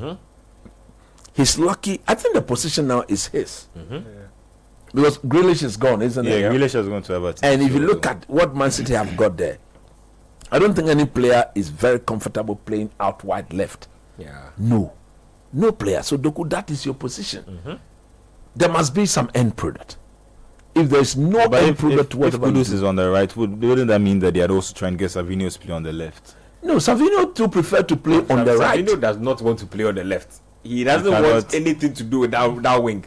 Kudus is a more versatile player. Savinho is a right winger and a right winger only. Man City are playing a very risky game. They are stepping up, but their press is very bad. They almost got rewarded for it. Okay. Okay, so that's they are stepping up. If they are going to step up, then Erling Haaland, Tijani, and Bernardo Silva, they have to make sure the press is properly coordinated. They have to make sure that the press is properly coordinated, because if they don't do that, because John Stones and Diaz, we all know they are not the quickest. Yeah. And whatever they are using to build themselves, they are trying to step out on the blind side. So if the pass is right, the player will run straight in on goal, and that will be a very difficult. So that's the word so far on Manchester City's game. It's 8 minutes played. They've just won the ball up the field, like Coach was rightly saying. They are really pressing high up the pitch. They have trying to trap Wolves in their own half, win the ball, and then try to score as quickly as possible. So far, swinging the ball, that's just such a lazy effort for Rico Lewis, but what do I know? Anyway, that Manchester City game is ongoing. Let me bring you into some La Liga action. We'll come back to that Manchester City game in a bit. So we'll have the La Liga game week 1 fixtures up in a bit. Look at Rodri sitting there, stands there. I'm sure he's forgotten how football is being played these days. He's been out for so long. And Phil Foden, the MVP, is still up in the stars. Coach, what's wrong with Phil Foden? Before I even is the English press now? No, but you don't, Coach. See, let me find the numbers from that his MVP season again, because I don't understand. That fall off is just too sharp for me to wrap my head around. So that MVP, he scored 19 goals in 35 matches to go with 8 assists. I think this his season problem, he went to 7 goals and 2 assists. His problem came after the Euros. You see, after the Euros, he didn't get proper preseason. Yeah. And then when he came, he didn't get proper playing time in the Euros. Yes. No, but he played. He played through all the games in the Euros. Yeah, and the Southgate, you remember?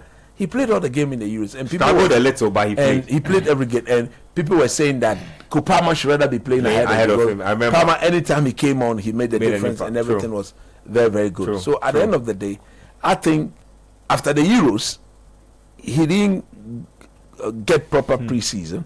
He came back. After 2 games, he got injured. When he came back, he was just not the same. And if you look at, he's not the easy type of player. When I say easy type of, he's not the player who will sit down and rest and sleep. He's like those players who today the Rashford-like sort of behaviors. Today they are in England, to next minute they are in Wales, the next they are in Scotland, enjoying themselves good. And you are a young boy, you have to sit down and rest. Because look, football or any form of sports, the best way to be successful is to have enough rest time.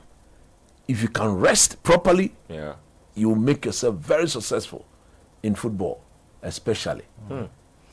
Well, that's the word so far. Let me go through. Let me head to Spain shortly. It's 11 minutes played in the Wolves Man City game. I'll come back to this game in a bit, but it's also game week 1 in the Spanish La Liga. Barcelona are up against Mallorca. It's an away game for them in game week 1. Levante. There's also Valencia Real Sociedad happening today. There's Celta Vigo versus Getafe. Athletic Bilbao will be up against Sevilla. Espanyol take on Atletico Madrid. Elche will be up against Betis, and then Real Madrid will be at the Bernabeu when they take on Osasuna. So that's what the La Liga lineup is looking like for today. Remember that Villarreal were up against Real Oviedo yesterday. They won that game. Partey played about 10 minutes or so. Pretty decent run out for him. Nothing extraordinary. But Barca, let me zoning on Barca. Key signings for the season: Juan Garcia, the goalkeeper from Espanyol; Marcus Rashford on loan from Manchester United. Coach, they want to defend their title. Real Madrid were pretty poor last season in the league. Barca obviously can't bank on Real Madrid being that poor again. They will have to make sure that they force the issue themselves. Of course, they clearly understand that, because at the end of the day, they know that before every season starts, both Real and Barca are aware that their closest rival will be Real Madrid and vice versa. So if you are a Barca and you are a Real Madrid, the games between the two teams has always been the defining factor.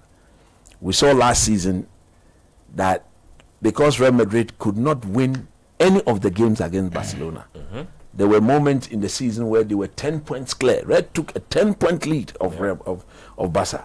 True. Then they had some undulating form, and then Barca crawled back. Then when Barca met them, that was what defined the season. This is a new season. If you look at Barcelona, what have they done? They've brought in a goalkeeper. They've brought in a left winger, and Marcus Rashford. In number 9. In Marcus Rashford. I think that's the two major signings. I mean, Inigo Martinez too has left. Yes, he's left. Experienced centre back. But I think they will not miss him that much, although he gave them the balance on the left-hand side of defense, because Oraona, their captain, has gotten proper preseason, and if he can stay fit, I think he will play, and they will not miss him. Offering that guy up for sale. Araujo has a mistake in him. That's the one thing. He's one of those players who needs more playing time. The more he plays, the better he gets. Again, the quality of Barcelona in the middle of the park will never be in doubt. I think that is where they tend to beat most of the teams. The Frankie de Boy, they have Fermin Lopez, Pedri, Gavi now has had a proper preseason. Don't forget he had an ACL last season. He didn't go for preseason. He recovered in the middle of the season. He came back. Now he's had a proper preseason. And then when it comes to the creativity, those intricate defense splitting pass, when there's no space, that is where the likes of Dani Olmo and Co will see the pass. Pedro will see those passes. And then of course when the spaces are tight, very limited, nowhere to go, That is where the likes of Lamine Yamal and of course Rafinha, those long drives. So they have kept their team, and they've added Marcus Rashford. Yeah. He brings something very different, something that none of them have. He's a proper outlet whenever teams come at them and they see that, oh, you have blocked Lamine Yamal, or you blocked the channel to Lamine Yamal. Yeah. Let's put the ball into space. We've got somebody who can run and has got decent pace. You want to fancy Rashford against the likes of Rudiger and Co. They can run. He will expose them. Yeah. Having said that, Real Madrid themselves, Xavi Alonso, he's a native of the town. He comes from there. He played for the team. Tactically, I think he's very good. He's one of those players who have actually given themselves time to learn on the job. Yeah. He's not rushed it at all, not like his former teammates Giroud and Co. He has gone through the ranks. Yeah. He's coached the Real Madrid team B. He got the opportunity to go to Leverkusen. He went there. We all saw what he did. He did extraordinary well. When they were about to get relegated, he took them from a relegated position into Europa. The next season, he was winning the league unbeaten.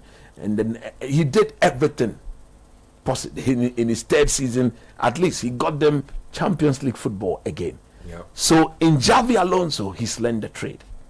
But here is the situation now. He's moved on to a very difficult league. A league that, yes, you may want to argue that in recent times has been a two-house race. Yeah. But there are other quality teams in that league. The likes of Atletico Madrid, the likes of Villarreal, the likes of Espanyol. These are teams that if you don't set up on their day, they are capable of beating you. And you don't want to be seen to be losing points against these teams when you have not even played Barcelona yet. Yeah. You have to be very, very careful. Okay? If you can win against these teams and make life uncomfortable for Barcelona, you see yourself winning the title.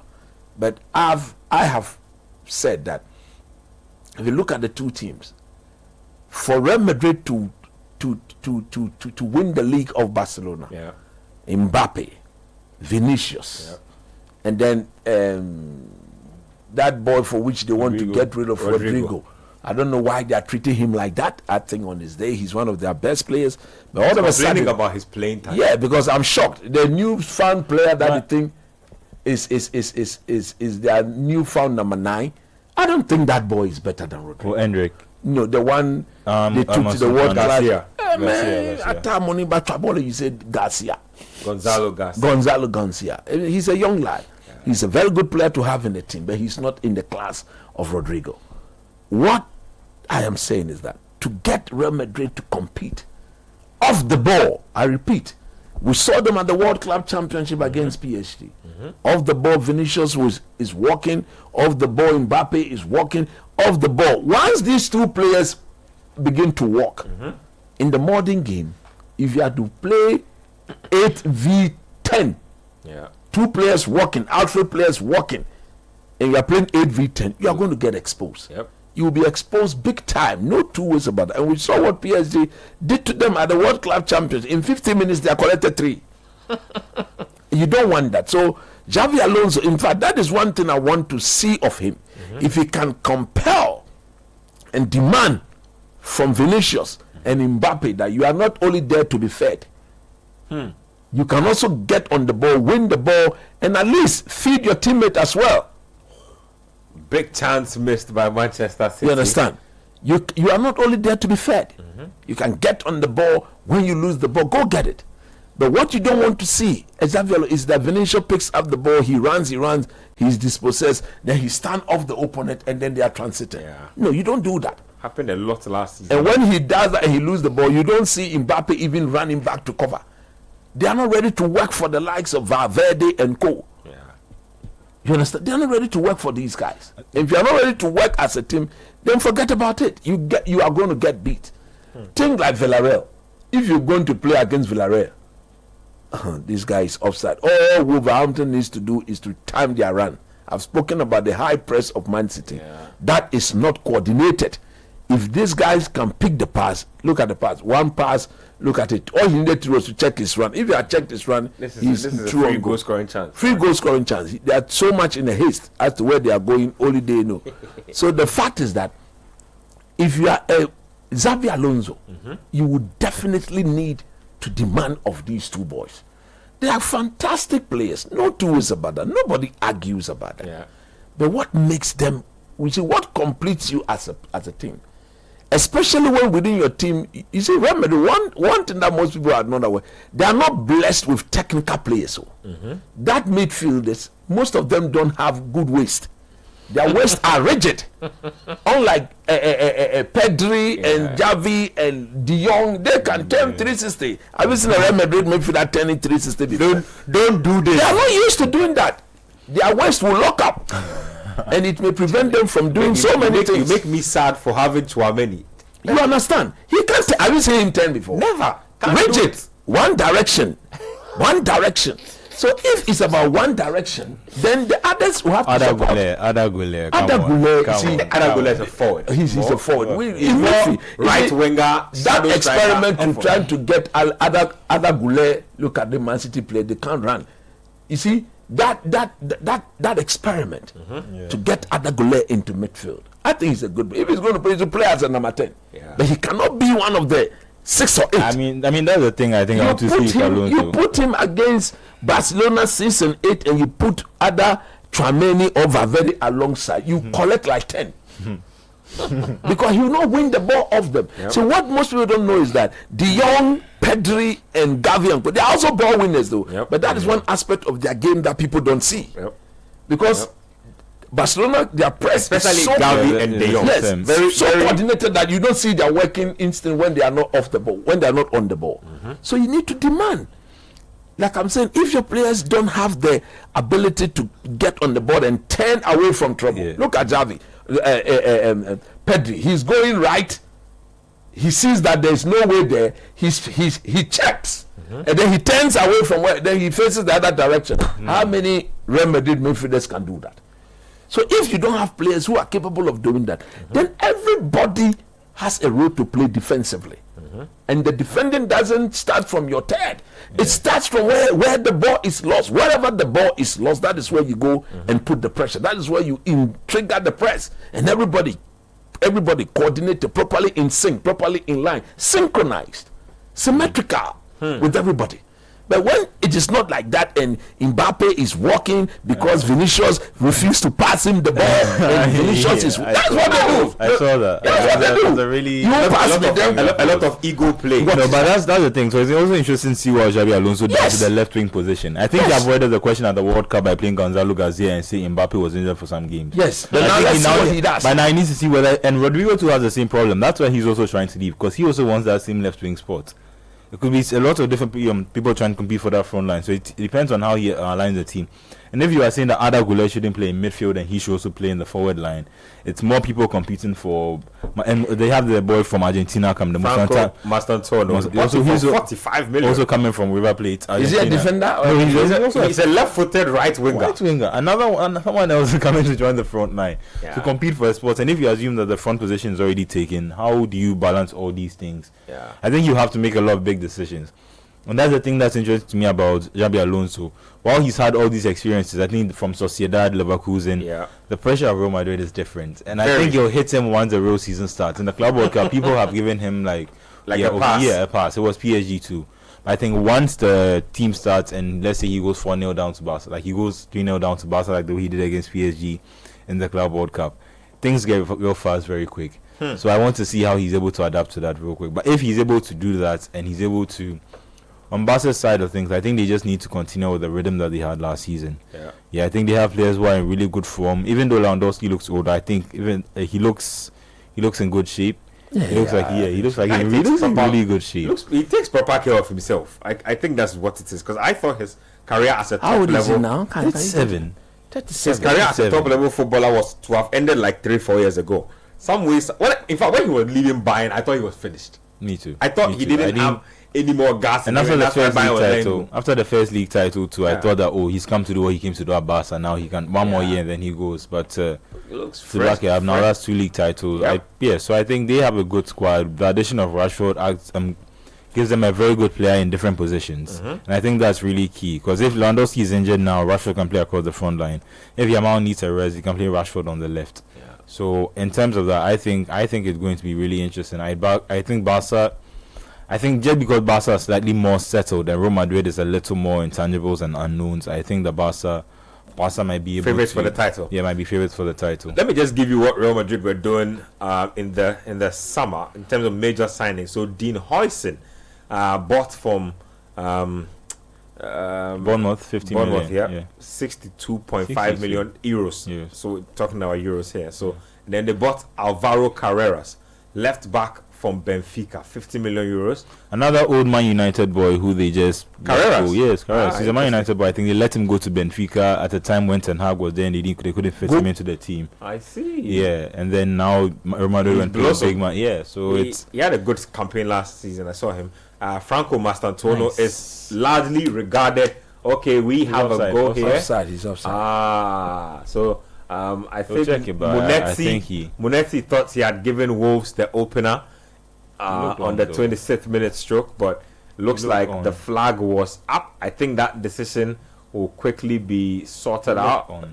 He looked on. Let's see this again. No, yeah, he's up. Definitely offside. So he was flat-footed. Yeah. When the ball went, he should have moved the defender. This one, Chicharito Hernandez. I feel like it's a very. It seems like a simple skill, but it's not. A lot of forwards don't know how. This is Edison Cavani. He scores this all day. You move along. He will even move and get you to think that he's going out. He's come back in. Ball movement is such an underrated part of proper. I've always said it. If you're a striker, go and watch Edison Cavani. Go and watch Chicharito Hernandez, just because of their movement. Just because of the way they move. At his peak, I think I used to like Radamel Falcao. Falcao too. At his peak, his movement was proper. Just torture you with how he moves all over the place on the ball. Very hard to mark. I think Doku fancy it when the defender is touching his body. And what sort of player is this? He's always in the physical battle. He wants to get into one. But they're very similar to Adama Traore in that sense. They are wingers, so they want to make their money on one-on-one situations. Yeah, but one-on-one, excuse yourself from him. But when he presents himself to them, take care of me. I'll dribble you by force. What is by force dribbling? And the thing is, once you do that, and even your player couldn't tell what you were about to do, it's hard for them to also now match up to what you are trying to do on the pitch. So, anyways, that's just all very interesting. But we're wrapping up here on the Republic of Football. It's been 3 hours of updates, 3 hours of watching along, 3 hours of Premier League action and some La Liga action at the tail end. Like I did say, Real Madrid are in action against Osasuna. Barcelona play Mallorca today. Now, Barca have won the last 3 of the 4 encounters between themselves and Mallorca, so they are fancying themselves in this game. Like I said, not a lot of upheaval in their team minus the drama going on with Marc-Andre ter Stegen. It's been a pretty steady summer, and then they had the initial drama of Nico Williams, but that also died down very quickly. Let me run you through the Premier League games that have been played today and the scores from the games. So he couldn't score this goal. It's not offside though. Coach, remember I said offside. The last season game, this was exactly what they did, and Man City ended up taking that game. They created the better chances in that game, probably dominated that game for most part, but you see what I said? Gonzalez and Tijani, they are just falling down. Yeah, so look, a midfield of Gonzalez, Reinders, and Bernardo Silva is just light. I don't know. Light. I don't know who they. There's a lack of physicality in that midfield. Reinders is all finesse. He has no like toughness about him. His game is all sneak through holes, tight passing. He's not that kind of guy. Anyway, so the game started off with Aston Villa. The day started off with Villa and Newcastle. Goalless draw as Reconsa getting sent off on opening day, and then the 2 p.m. batch of matches took over. Brighton and Fulham drew 1-1. Sunderland also new boys on the block, back from relegation or back from the championship, beating West Ham United by 3 goals to a very shocking result there for me. And then also we can talk about Spurs. Kudus Mohammed, 2 assists and also Brennan Johnson scoring 3-0 against Burnley's how it ended, and then Manchester City now taking on Wolves to wrap up the day. Manuel, let's wrap it up here in studio. Your biggest takeaway from all the action that's happened so far? So far, that's in throughout the whole weekend. So let's say from last night and then some of the games that have been played today. I think I was interested to see Liverpool's mental fortitude come to the fore. That makes sense. I think last season they were very used to dominating games or going ahead early and not necessarily having things their way. So now that the season, they've, at least for the first game, they've been able to show that they're able to get resilient. That there's a resilience that's been added, because all the talk right now is just about how they're bolstering their forward line, but they haven't really paid a lot of attention to the rest of the team. I'm also liking how they call it, Man City in this game. It's not how they are looking, but I think if Guardiola is able to get his system well, even though it's not working right now, I'm having a slide back to our earlier thought today where I was thinking that Guardiola, because of the players are not as good, but I think the thing that makes the Guardiola system well, and the reason why he tries to get a lot of teams to play that, a lot of the players in the system to play that way, is because if it works, his system can win you the title. And that's why I think coach was saying that if he's able to win the league this season, this would be one of his greatest feats. And looking at the team and looking at how they are playing, that to me is actually going to be interesting, just to see if, because he is the man, the myth, the legend. He is Guardiola. He guarantees you league titles. He guarantees you wins. And now that he's been because this is the first time I think really in except for the last season at Barca, where I think when Mourinho got 100 points with Real Madrid and he had to take it. But even that one, I think that was a mental tiredness. You could see it the year that they had the 4 Classicos in one year. You could see it mentally. Mourinho was playing these mind games with him. That was the last time I've ever seen him this physically exhausted from the football. So coming into the season, I think I'm interested to see if City are able to do it again, and if, like I said, if they're able to be real, at the end of it, they can be real challengers to to Liverpool. And if again, also now looking forward to the rest of the weekend, I'm interested to see if Arsenal and Chelsea can come through as title challengers, as everyone seems to be anointing them. Arsenal will be very interesting. And with Chelsea too. And next week, Liverpool playing Newcastle. I'm very interested to see, it's not a derby, but just the whole Isak drama. Yeah, that's also something. Well, tomorrow's big attraction is Gyökeres versus Sesko. You don't want to miss it. It's Arsenal versus Man United. Gyökeres versus Sesko. It should be very, very lit. Thank you very much, Coach Christopher Nimley. Thank you, Manuel Kwachi. You had Gabi Affair a little earlier. Edwin Kwakofi working the console in the background. Thomas Obendako also helping with hands in the studio. Guys, we appreciate your time. Those of you who joined us via YouTube, those of us who joined us via X or Twitter, we are leaving with 804 viewers on Twitter today. I'm sorry if we had gone a little longer, we would have cracked 1,000. YouTube also has put up some good numbers as well. We appreciate you guys coming through for the very first edition of this particular show, The Republic of Football, here on 97.3 City FM. We'll be coming your way throughout the season with updates and everything you need to know as far as your favorite sports and your favorite teams are concerned. Until same time tomorrow, we appreciate your time. We'll be back then.